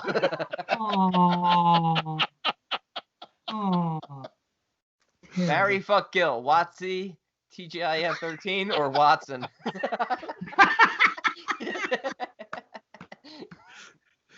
Well, I guess Watsy's still in the air, but I don't. It's going to be one host. Then it becomes. Because I'm married TGIF. I'm fucking Watsy, and I'm killing Watson. So Watsy remains on with just me as host. Yeah. Welcome to Watsy. Here I am. That'd be great. Kind of weird. Watson, you want to say anything? It'll be great if it's like Weekend at Bernie's. It's like, he's just like, just string him up in the corner. He's like, thumbs up for the movie. I'll just play old clips. All right. Yeah. Tell me about it, Dave Z. And pause. You know what I mean? It'd be great. Get little fucking drops of have to get the. Let me break it on down for you, homies, and then you just put that in, and then. That'd be funny. Oh shit. Okay. Okay, well, I'm going to ask B a question. B, if you had it from It Follows, would you be willing to pass it on to Frankenhooker? Yes. Okay, well, you wouldn't fuck a hooker, he said, when we talked about it. So, okay. I'm not a Frankenhooker fan. Okay, well, there you go. So you'd fuck Frankenhooker. Okay, MFK from Sean Parnell. A ghoulie, a gremlin, and a critter. We know this. A gremlin or a critter? Marry a gremlin, fuck a critter, kill, with extreme prejudice, a ghoulie. Yeah, I think I'm with you on that. I agree. Well, hold on. Are ghoulies ever cool? Are they ever, like, chill? When they're Muppets. Only the one from Demons 2. Oh, can I marry fucking kill Davy? Davy. That'd be a good one. Davy, Gordon, or Muffin. I'd fuck Gordon. I'd marry Davy, and I'd kill Muffin. Oh, I couldn't kill Muffin. I'd kill Gordon since he wants to be dead anyway. Instead of Gordoning himself. Yeah, I'd Gordon him for him. Right. Yeah, fuck that. Okay, I'm going to have to answer. A ghoulie doesn't seem threatening to me, so I'm going to marry the ghoulie because I think I could survive. A gremlin's way too... He's what? Yeah, I love how you take these questions so seriously. You live in a fucking toilet, Dave. The fun of it is to take it seriously and to break it down. I'm trying to... A gremlin's fucking crazy and dangerous, but it might be good in bed because a critter's too small to fuck. So I guess I'd fuck the gremlin and I kill the critter. So that's where I'm going with it. Okay. Heather. Here you go, Heather. Listen, everybody. You have to sacrifice myself or Scott Crawford to the Cenobites. Who gets to see the sights? Scott. Scott, what? He gets to go to the Cenobites? Yeah. Scott's getting killed by the Cenobites, but interesting fact is that Heather, it was the inspiration for the female Cenobite, Deep Throat.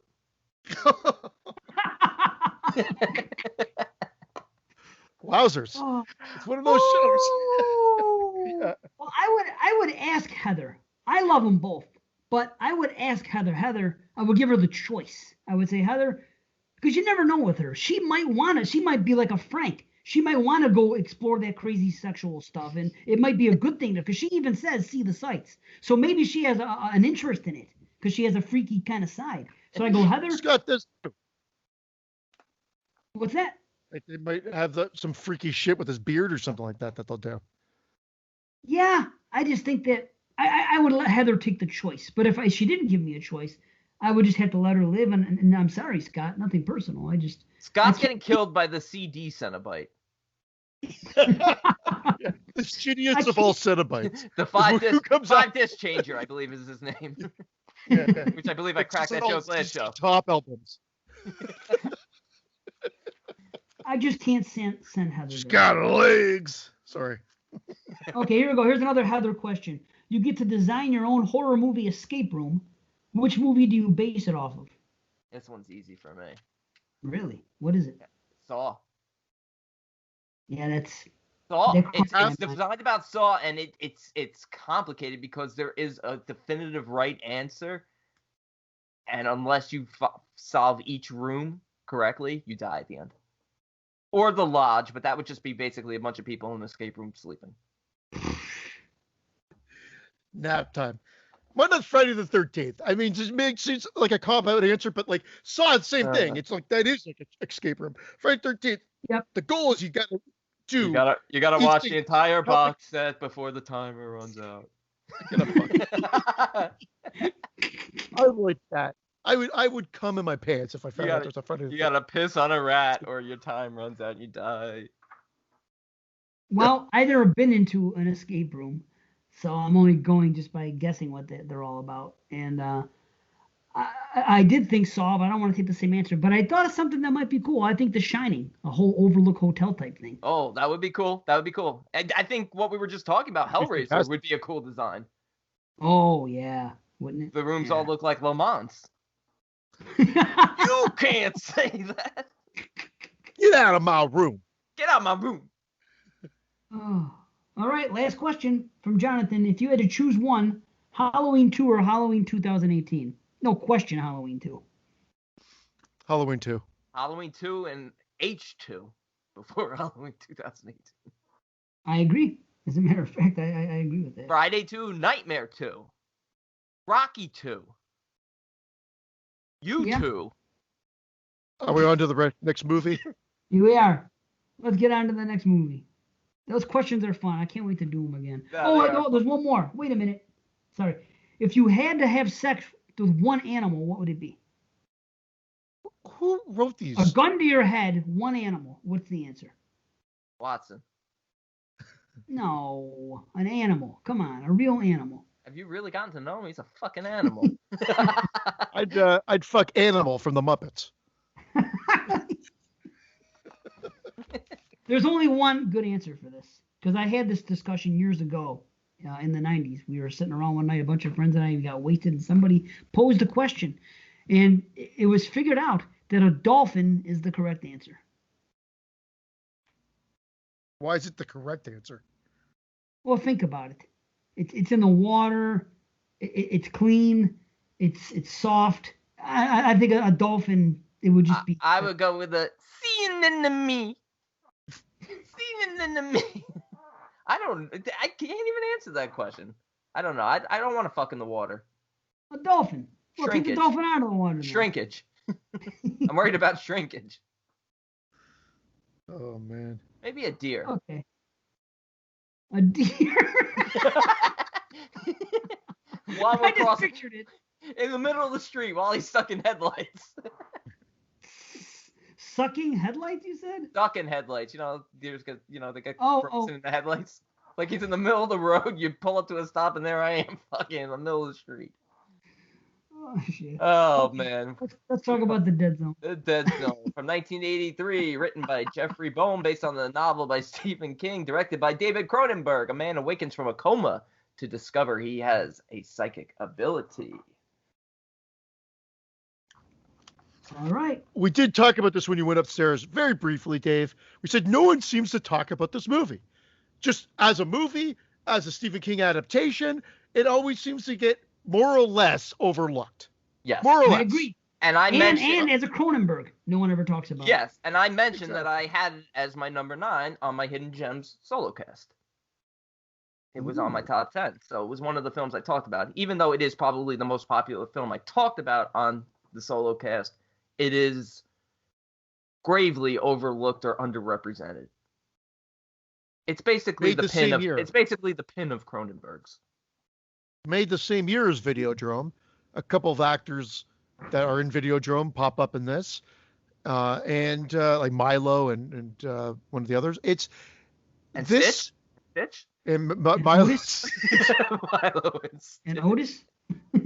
That's a better one. This fucking guy goes Disney. Anyway, adult horror. Cronenberg was into adult horror, and he consistently was into it. When there were slashers and this, that, and the other thing, he just said, nope, not interested. And it's focused on adults more or less. I mean, and the story is fantastic. It makes me want to read the King book immediately. Again, I've watched this a handful of times over the years, and it gets better with each watch. This was my favorite watch, no question. It's tense. It's not slow moving. It's an hour. It's about an hour and 40 minutes, maybe an hour, whatever it may be. But it seems like there's more than 3 acts almost, and it always seems every 20 minutes it's turning into something else, or evolving into something else. Yes, it feels like 3 movies in one, which is a great thing. It feels very episodic, and I've said this before, and I will stick by it because I do love Cronenberg. This is my favorite Cronenberg film. Wow. I know that's weird to say because his other films have a very Cronenberg feel to him, whereas this, you could say anyone directed it. But in terms of story and performances, the music in this, and just a film that hits you in the fucking feels. Yeah, for sure. I mean, just a gut punch to the feels. This film just does it for me. Imagine that, man. Like, you get in an accident, you wake up and you think it's the next day. That's all it is. You felt like you went to sleep, you woke up the next day. And now 5 years later, the girl that you loved is gone. But you don't know this. Like, what, think of that position you're in. You still love her. It's like you went to sleep and woke up, and she's 5 years later married with a kid. Yeah, and they do such a great job of tying in, because he's like an English teacher, they do a great job of tying in the lessons he was teaching at the beginning, because they start off, he's quoting The Raven, and then he's talking about Legend of Sleepy Hollow that he assigns to the class. And he references to Sarah when she comes to visit after he comes out of the coma, that he references Ichabod Crane, and basically comparing himself to Ichabod Crane in that he just wants to be left alone and just live alone in isolation.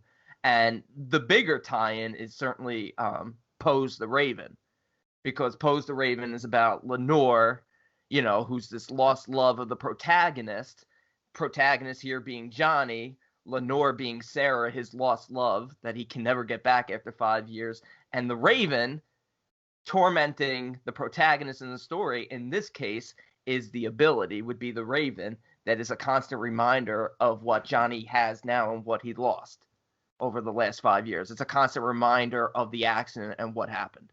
So it's so poetic and so fucking masterfully done. Did you read the book? Is that what? I have not read the book. I have not read the book, but listening to this stuff this time around, I'm just like, I'm taking it in more. I kind of looked some stuff up, but I have not read the book. Damn. I mean, it's got to be mentioned in the book, but maybe not. Who knows? That's great. Damn. I just was going back while listening to you, B. I was going back, and I do have this rated as my second favorite Cronenberg film.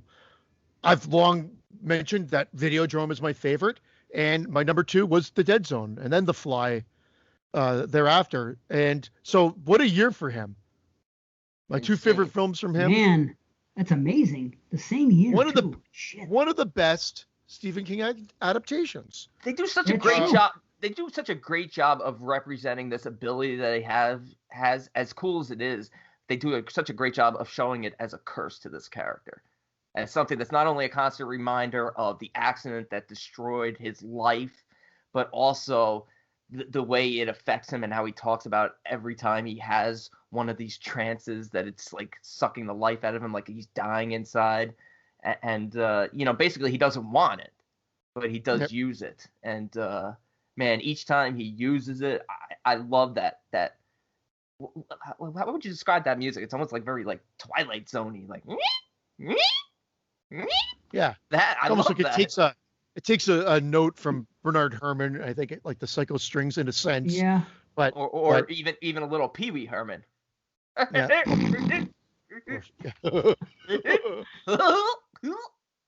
I was thinking of a dolphin.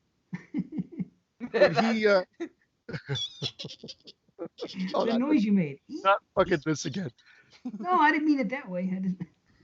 That first vision he gets when he sees the girl burning up in the fire, At first, I thought it always went on a little too long, but I think it was a great way to try to explain. You know how Stephen King, like that's why I want to read the book now, because you know how he would have wrote that scene, or not scene, but I guess part of the book, because it wasn't a script at that point, and he would have gone into a lot of detail. And I think that was the best way to visually probably get into the headspace of what the girl was feeling, how is being put into that environment. And visualizing everything, like he's actually on fire at one point. Yeah, I love that. He's laying in the bed. He's on fire. I mean, he's already sweating to begin with. So when he grabs her, he's not feeling. He's clearly sick, and so it just ties in like how he must be feeling. Like it must feel awful. Any other movie, I think, would have introduced this thing that happened to him, and ultimately how he has to deal with it, and then how he thinks of it as a curse, like Brandon mentioned.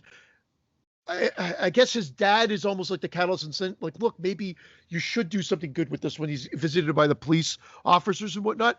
That in any other movie would be the story. And then it would be like him trying to find the serial killer. That just ends up being one other element of said story. And that's what I love. The Castle Rock killer is like 12 minutes of the movie, yet you when you think of this movie, you're like, oh, he's going to help the police find this killer for the whole movie. Yeah. No, it's just built. Yeah, that's why I love it, because you're like, okay, that's done. That stuff's really cool. How that you realize who it is, and then how that all plays out at the house, and the mom protected. That is she know him. Really, she know him. Yeah, she wasn't afraid. She knew him. Yeah, you know what they reminded me of? Hannibal, the show, with Will Graham's character. How he would go to the scenes and all that. Yeah, they probably thought of that. Well, fucking Dodd. And then it gets into the whole political. He helps that kid. And then that's how he sort of gets introduced to Greg Stilton, and then how that evolves. And then that's where the rest of the movie goes. But really, you got to realize it's when you meet this politician, and so you figure it's going to come into play a little bit more so later. But if they really introduce and abandon it, and it's really him coming back to becoming a teacher or a tutor or a mentor as well, and then breaking this kid out of his shell. And then it evolves into the last 20 minutes, which is really the political part. Yeah. And that middle part is sort of like a chance at a second chance at life, because he sort of builds this relationship with Christopher that is like really nice and friendly, and he seems happy. He's in a new town at this point. He's moved out of Castle Rock. And things seem good, but ultimately his gift becomes his curse again, in that it helps him save Chris, but it destroys the relationship, and the father wants him out of the life. Yep. And man, when he calls, when he says the ice is gonna break, and then he smashes, he's like, I'm not crazy, you know. He's like, we'll never know. It's gonna break. Yeah, it's great. It's so great. And then when he calls on the phone after the accident happens. And it's great because I love the fact that he touches Christopher again after he tells him about it, and he says everything's fine now. Yeah. But that's because Chris had already made up his mind that he wasn't going to go. So the accident still happened, but Christopher had already made up his mind that he wasn't going to be there. So Christopher was going to be fine. So, and when he picks up the phone, it's like, Johnny, and he just hangs up the phone because he just wanted to make sure he was okay. Oh my God.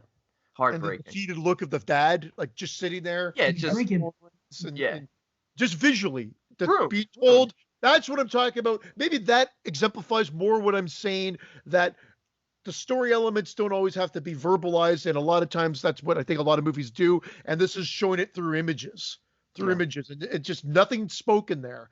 Phone's ringing. Dad is just defeated in the chair, drinking in his robe, whatever it may be. Hands to the phone, and the kid answers the phone, and you get everything there. It's great. It's a great sequence. Man. Yeah. Yeah, I mean, it's a curse from the beginning. Even when he agrees to do the press conference from the hospital, from the Weizak clinic or whatever, he does it with that reporter, and he's like, you want to know about you want to know about your sister, and all that. Yeah. And he's like grabbing him, and he's like taunting him, and then. Yeah. And the mother, and it affects the mother. The mother starts getting agitated, and then she has the heart attack. She dies, and it's one shit show after another. Yeah. No, and it's Dave. You seem kind of quiet. Are we just talking over you? I feel bad. Oh no, you guys are really into it. You have a lot to say. That's okay. No, I quite enjoy it. Like in the beginning, how he's in bed when he's doing the thing, and he's in bed where the girl is. He's in her actual bed, and the fire's there and all that. That's done really well. I think it's so the thing is, he reacts just because there's danger. Like the woman, the nurse is there, and the only reason he grabs her is because it's different than the rest of the movie. In the other movies, he happens to shake hands or do something, or someone approaches him. But in this situation, it's like he has some extra sense where just because his hand is there, he reaches up and grabs her like somebody's calling out. It's almost like inconsistent with the rest of the film. I'm not complaining. I'm just, saying that it's odd that in that one instance, he reaches out like he feels something happening. And the other time, it's just like, you know what I mean? He comes across it. He's like, oh, wait a minute, there's a problem here. Unless he's going for it. Like he sees a politician. Of course he wants to see what's up in this politician's eyes. So he's going to go up to him and do it. But I found that when the movie begins, that's what I think it's going to be. You know what I mean? That he has been given this gift to help people. You know what I mean? Like if you're seeing this for the first time, just based on that first one, it's like he is, going out of his way to grab this nurse's arm and say, hey, your kid's in a fire. You know what I mean? And then they kind of abandoned it the rest of the film. He was still sick. Don't forget, she came in, she was wiping him down. You could see he was having a fever and he was very sick still. He was still early recovering. So it was almost as like he's like got probably like a high temperature and he's like delusional and that's why he like grabs out. He's probably having like a nightmare fever dream. So, then he reaches out and grabs her and then he starts to have the trance. So that's how I took it. And then it becomes a lot more controlled. But it also becomes more controlled because he learns to deal with it. Yeah, true. Harness it. To harness it. It's not Milo. It's Harlan. I don't know. Even after saying Milo, I'm like, I don't know if that's right. So all of our jokes about Milo earlier, Brandon, are fucking thrown in the garbage. You said Milo, and I just said Milo. I know. Stitch. Yeah, well, because I thought his name was Marlo, but it's Harlan. That just the guy, the reporter, his other character in Videodrome. Anyway, okay. That I do feel like that scene went on, but I think that's the reason why it went on. I think they're trying to convey what Stephen King probably put on the written page, and to show that he gets right into that atmosphere. But I wish it would have been more. I just wish it would have been more like accidental. You know what I mean? Like something happened and he touched her for some other reason and then got the vibe that he didn't reach out and lunge to get it. I just found that it looked like it was going in one direction and the movie kind of changed. I'm not complaining. It's just something that I noticed, this time around. That the first time it happened. I wonder if there's something deeper to be analyzed with the fact that he's having headaches at the beginning. That's another thing. On the roller coaster, that maybe he would have developed this ability had he not had the accident either way. Yeah, why'd they do that? Right. Maybe that's part of the mystery of it. I don't know if the novel explores that more, but maybe he was destined to have this. Maybe he was destined to save the world. I mean, he that's basically what he does. Destined to have it, but maybe the actual motion of the roller coaster was sort of starting to unlock this ability, maybe, and then the accident itself was even more like the impact and the trauma. You're just crying over spilt milk. Okay. How about that? It's another Stephen King. What do you call it? A truck situation, a truck accident. It always happens in Stephen King movies. It happens here. It happens in freaking Pet Sematary, Maximum of course. Overdrive. Maximum Overdrive. The Shining. There's overturned trucks when he's driving. Harry. Creep Show 2. He plays a fucking truck driver. The Langoliers. Yeah. Really? There's an overturned truck in Langoliers? The Green Mile. No. Just naming off every Stephen King. I don't. Prick. It does happen. It's something he does, man. Now, here's speaking of old parents. Didn't you think that his parents? I thought they were more like his grandparents when they came to visit him in the beginning, and because he's in the hospital. Because he's got to be like 30 years old maximum. He's playing 30, but he's probably closer to 40 in this. Well, I understand, but in the story, you know what I'm saying? I would say his parents seem kind of old. I would say he's 35, and his parents are probably playing late 60s to 70. But you know how it is back then. It's different today. You could see somebody in their 70s, 80s. I have an aunt and uncle who are in their 80s, 80, 85. They're young 80s though. Whereas back in the day, somebody in their 60s looked old. would wear a schmata. Like Pamela. Yeah. I thought she was older than she was still. Yeah. I don't know. He loves having his characters like just tragic or just tragic ends. Like, I mean, this guy, he didn't choose this. He decides not to stay with the love of his life because he says good things are worth waiting for or whatever. And then gets in the accident, and then it all goes down the toilet from there. I like that she bangs to save the world. That's kind of a sad. You like that she cheated on her husband? She does. No, but that's I don't know. I find that scene very touching. She feels. I think I agree, Brandon, because she feels like this. Like, yes, I moved on because I didn't think you're ever coming back from it. But she almost realizes that it was not. It's like it wasn't a light switch for him. He couldn't. He even says that. He's like, for you, it's 5 years. For me, it's the next day. Like, oh my God, what a line! What a line! It's so upsetting. And then I think she realizes, and she never did not. I think there was always that. There was no closure. And there was never a loss of love there. I mean, granted, by the way the film ends. I mean, she's always, yes, she loves her husband and she loves her son, but I mean, Johnny is her first love. And they don't villainize her for doing that or anything else. Like, no, she even says for 1983, I think they did a good job with that. Yeah, she even says when he says, "Will I see you again?" and she says, "Not like today." Yeah. Right. Yeah.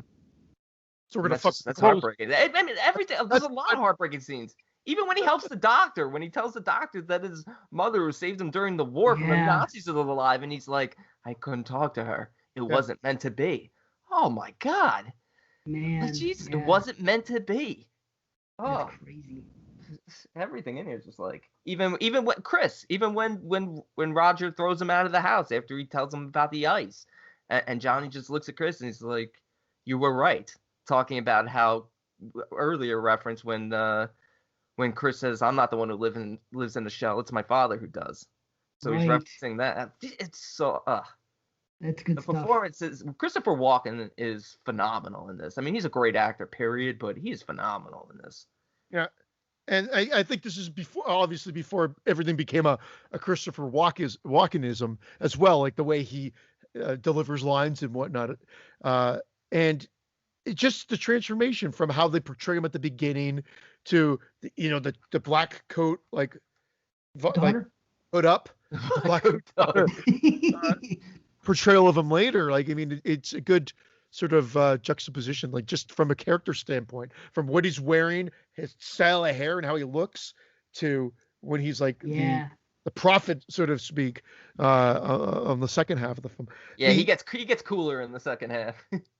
For sure. I mean, for sure. But always, from when I was a kid, and just getting into, before I even got into horror, the visual of the kid going through the ice, somehow I saw, and it always haunted me.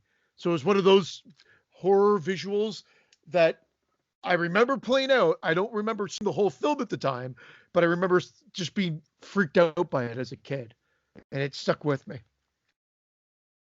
Man. Yeah, that's good. Seeing the kids drop. Oh, exactly. Totally. The kids drop.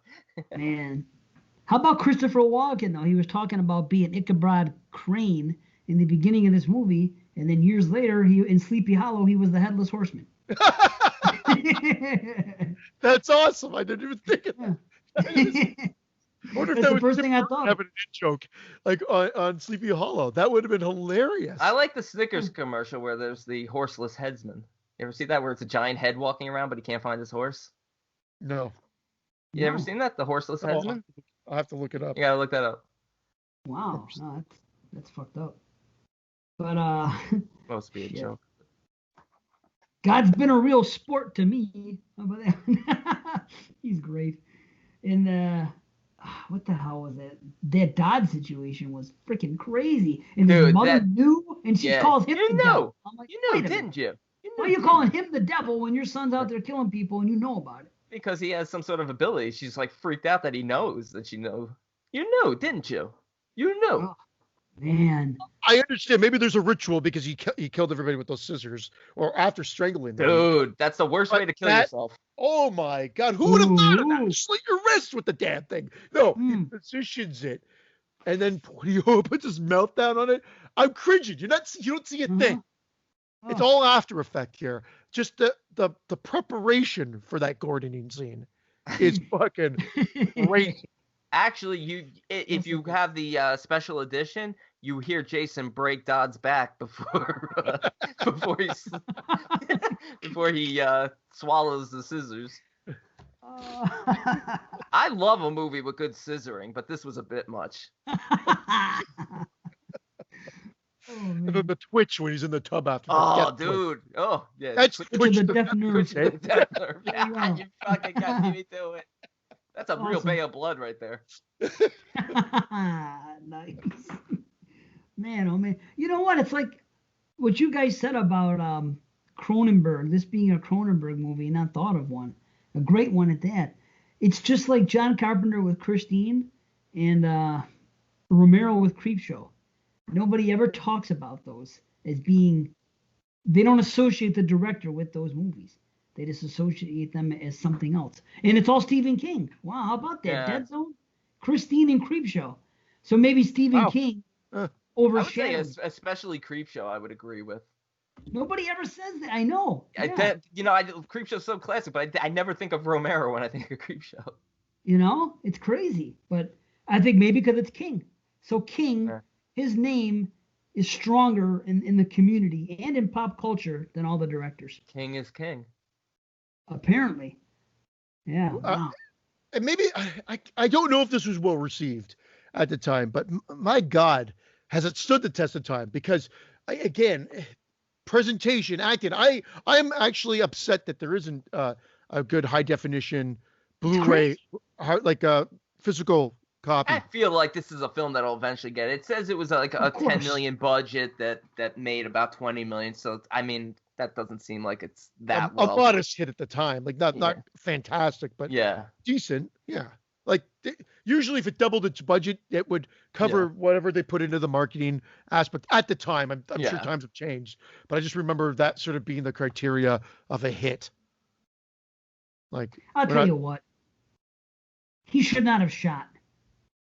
As soon as he held up that baby, that dude's fate was sealed, and I knew it watching it. I'm like, well, and because I forgot, exactly. But he should not have still taken the shot. He should have lowered his gun and fucking ran off. And then, if I'm him, that would have been it.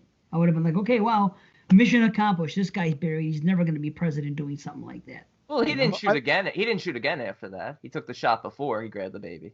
I think he still tried to shoot though, because he stood up, and that's why he got shot. He was holding the gun still, but he never fired another shot because of the baby. And then the other guy shot him, his henchman. Well, he should have lowered the gun and took off as soon as he grabbed the baby. I'm saying, you know what I mean? That's all. That's how I would have took What off. an asshole move! But that's exactly like I thought. Martin Sheen did chew the scenery a little bit. I thought he overacted a little bit in this. I know the character was a creep. I understand it, but I felt like he just there's a little bit of overacting. Again, I'm not complaining. I'm trying to nitpick here to pull something negative out of the thing. Overall, good, but his performance was good. But I thought You think he's more of a caricature? Is that what you're saying? Yeah, I think that's exactly a good way to describe it. Maybe at the time. I don't think so anymore. True. Now it's like in fashion. Fucking Jesus. It felt felt extra scary this time. Shame on me. Shit. I mean, just everything, crazy. Blackmailing the reporter, and just and I mean, Martin Sheen at this point, that's why when he gets shot and Sarah runs to him, because Sarah and Walter are campaigning for him, and she says why, he doesn't even explain it to her, because he can't, because Martin Sheen at this point I don't think has even reached the level of evil he has. He just sees the future. He sees him in the White House many years down the road, having a dream about his destiny and waging out nuclear war with a country where there was a diplomatic solution. As you see when the vice president shows up after, he's like, we have a peaceful solution. He's like, the missiles are flying, boys. It's like, fuck. Like, he has to kill this guy. Or has to try at least. Yeah. Oh yeah. He asked Like, the he guy was about running, Hitler. Yeah. was he running just for senator there, He or was was just he running for senator running? senator. No, he Yeah. was running for So this senator. was obviously going to be like a few years later. Yeah, that's why there's no point in even explaining. He doesn't even have to. He just, you know, he leaves that farewell, love note to Sarah, and even when she says why at the end, all he says is goodbye, and she just says I love you, and it's just Oh, even when he grabs the guy to find out, he's like, "Who Oh. are you?" He grabs him, and he's like, "You're done. You're finished," or whatever. Yeah, I that was love great. that. Like, I love that.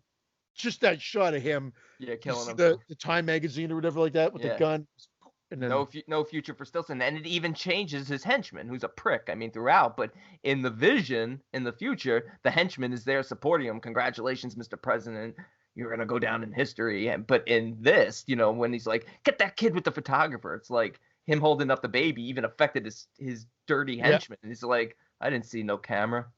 Yeah, and like, fuck you, like, yeah, like this is over. Like he altered the course of history. And just that farewell to her, just that goodbye, and then she says, I love you, and it's so quick and matter of fact, but it's so real. Ooh. Yeah. It's cool, though. She never doubts him. It's true love, and she knows at the end of the day what kind of person he really is. Yeah. And even if the guy didn't pick up the baby, I think that I don't think she would have thought that he just lost his mind and wanted to kill somebody for no reason. No. She would have said, he's a rational person. Well, no, but that's it. It would have raised the question. Like, afterward, I wish there was like the other issue of Time magazine of like, what was the reason as to why. There would have been a probe, knowing that he had this ability that had been proven on numerous occasions. There would have been a reason why he shot them. I wonder if the book goes into that. It doesn't have to, but I'm fascinated by that too, because there would have been this whole like story and conversation around why was he targeted by this prophet, and so obviously he knew something bad was going to come out of him. He becomes president in the book because it was a bulletproof baby in the book. I'm talking about his character, not Martin Sheen. I'm talking about his character, and talking about Charlie Sheen. Yeah, this prick bastard. The Marco of our Emilio. Amelia. But yeah, maybe his dad recommended his son for Maximum Overdrive. All these tie-ins to the Sheen family, and was Charlie? He recommended Charlie Sheen for Lucas. Dave's lost. Like, I got a sweet hookup for you on Lucas. Too soon? Too soon. Too soon. I didn't think it was him. I thought it was Roscoe. I don't know. I could feel it in you guys, so I'm just gonna say it. Did you two get really tired all of a sudden, like I did? I'm being caught. Dave looks like he froze. Oh no, he's there. Dave's not frozen. Dave just seems like he got tired. I feel like I got tired. Everyone, it just seems like. Well, we have been talking a lot longer than normal. Yeah, that's true. I don't know. I got very tired all of a sudden. No, I'm not tired. I'm cool. No. So, you did tease it at the beginning. Are you saying that this is a 10 out of 10 for you? I cannot find any fault with this film. I love it. It hits me in the feels every single time. It's a 10 out of 10 for me. Yeah. I've written this. It's so funny. I've written this movie. I rated this film, I think the last time at 9.5. And I'm like, why did I rate this at 9? Sometimes I always question, why didn't I want to give it the perfect score? And I will not do it. I didn't do it with Evil Ed in Fright Night. I won't do it for the one scene or two sequences that Martin Sheen, I think, goes a little bit over the top because, again, you guys pointed out, it doesn't seem so crazy now. So I'll agree, Brendan. It's a 10 out of 10 for me. Yes. Cronenberg, 2 10 out of 10s in 1 year. Wow. For me. I think it's a great flick. I think I think I can't even talk. I guess I am tired. On subsequent views, I might come up a little more. Right now, I'm still pretty high, though. It's a 9 out of 10 for me. So. Whoa! Hey. Yeah. 2 Hall of Famers. I would not have thought that. I had a feeling. I didn't want to jinx it. Well, you last did night, because you were 10s Right. No, but I didn't know where Christian was going to be. I knew he'd be high on both. I just didn't know where he'd be. But I said to myself, we could potentially have 2 Hall of Famers here. Wow. Yeah, I mean, it's shocking that, and this one doesn't get that much. I mean, to be honest, I don't even know if Videodrome gets that much discussion. To be truthful, but the Dead Zone definitely gets the shaft out of most of his movies. I think the Fly and Dead Ringers get most of the conversation, and maybe the diehard horror fans will talk a little bit more about Scanners and The Brood and Rabid and They Came From Within, the earlier films. But I think the reality is, like, these two, like, has there ever been a director? Like, I mean, I know you guys weren't, I don't think you gave Videodrome a 10 out of 10, either of you two, but have you ever? I can't remember what I gave it. I think I gave it a 9. Like, that's crazy. No. And such quality movies. I mean, that's insane. And 2 different movies altogether. Yeah, very different. This is very odd that he chose this film to do. Yeah. It feels nothing like a Cronenberg film, but it's still masterfully done. And that's, I guess, is a stamp of Cronenberg, because he's done great movies, even though I make fun of The Fly and say it's really just the story of a lazy man who wants to get to one side of the room to the other without walking. That's why in The Simpsons it's so great when he just reaches in to grab a beer out of the fridge. Puts one of them in front of the fridge and one of them. That's comedy genius. That is. Yeah, man. Taking your idea there that you had and just said, yeah, it was used for lazy, so lazy. Anyway. Wow. I'm just trying to figure. You got me stuck on that freaking director thing of two movies that good the same year, and off the top of my head, I can't even think of 2 movies coming out the same year from the same director. Period. I'm just trying to pull that. I think of is Spielberg with Jurassic Park and Schindler's List. I'm not saying, like, I'm just saying whether it doesn't matter where you fall in that. I'm just trying to think. There's not a lot of directors that have 2 movies that come out the same year. There have been some, and there's some. I think David Fincher have. I'll have to look into it. There's another director that and look at those Steven Spielberg, 2 films based on true stories. Yep. We'll talk again, if you want to talk about Schindler's List and Jurassic Park, you're talking about a popcorn flick, and then Schindler's List. Yeah, and then Jurassic Park. I mean, I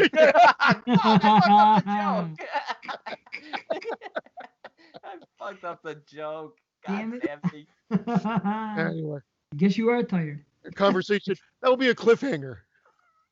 It's a good question. Of this quality, I can't think of anyone, but it's not something I would necessarily know. But looking up the big name directors, you don't usually see them turn out 2 movies in a year. No, I think Zemeckis did it too, but again, I'm not talking about from the same quality level, but it's difficult. Like, I think Castaway and What Lies Beneath might have come out the same year, but don't quote me on it. I'm just going by memory. Yeah, I'm curious. Anyway, I'm gonna look. Was Wilson What Lied Beneath? Cliffhanger. Cliffhanger came out the same year? Cliffhanger with Stallone. Yeah, was the same year. Rennie Harlan directed that, and I don't know what else. Was that Rennie Harlan? I gotta go. I gotta piss like 4 quarts of, like, I'm dying over here. My back teeth are floating. It's used to say in the 80s. My back. I love that saying. I never used it, but I always love that saying. That's a good one. Okay, well, guess we be out then. Next show is the Purge franchise. Finally, these guys get to blow the Purge. It'll be interesting.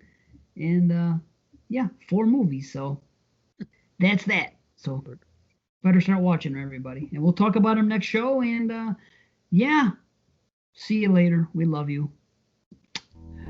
Peace out. Long time.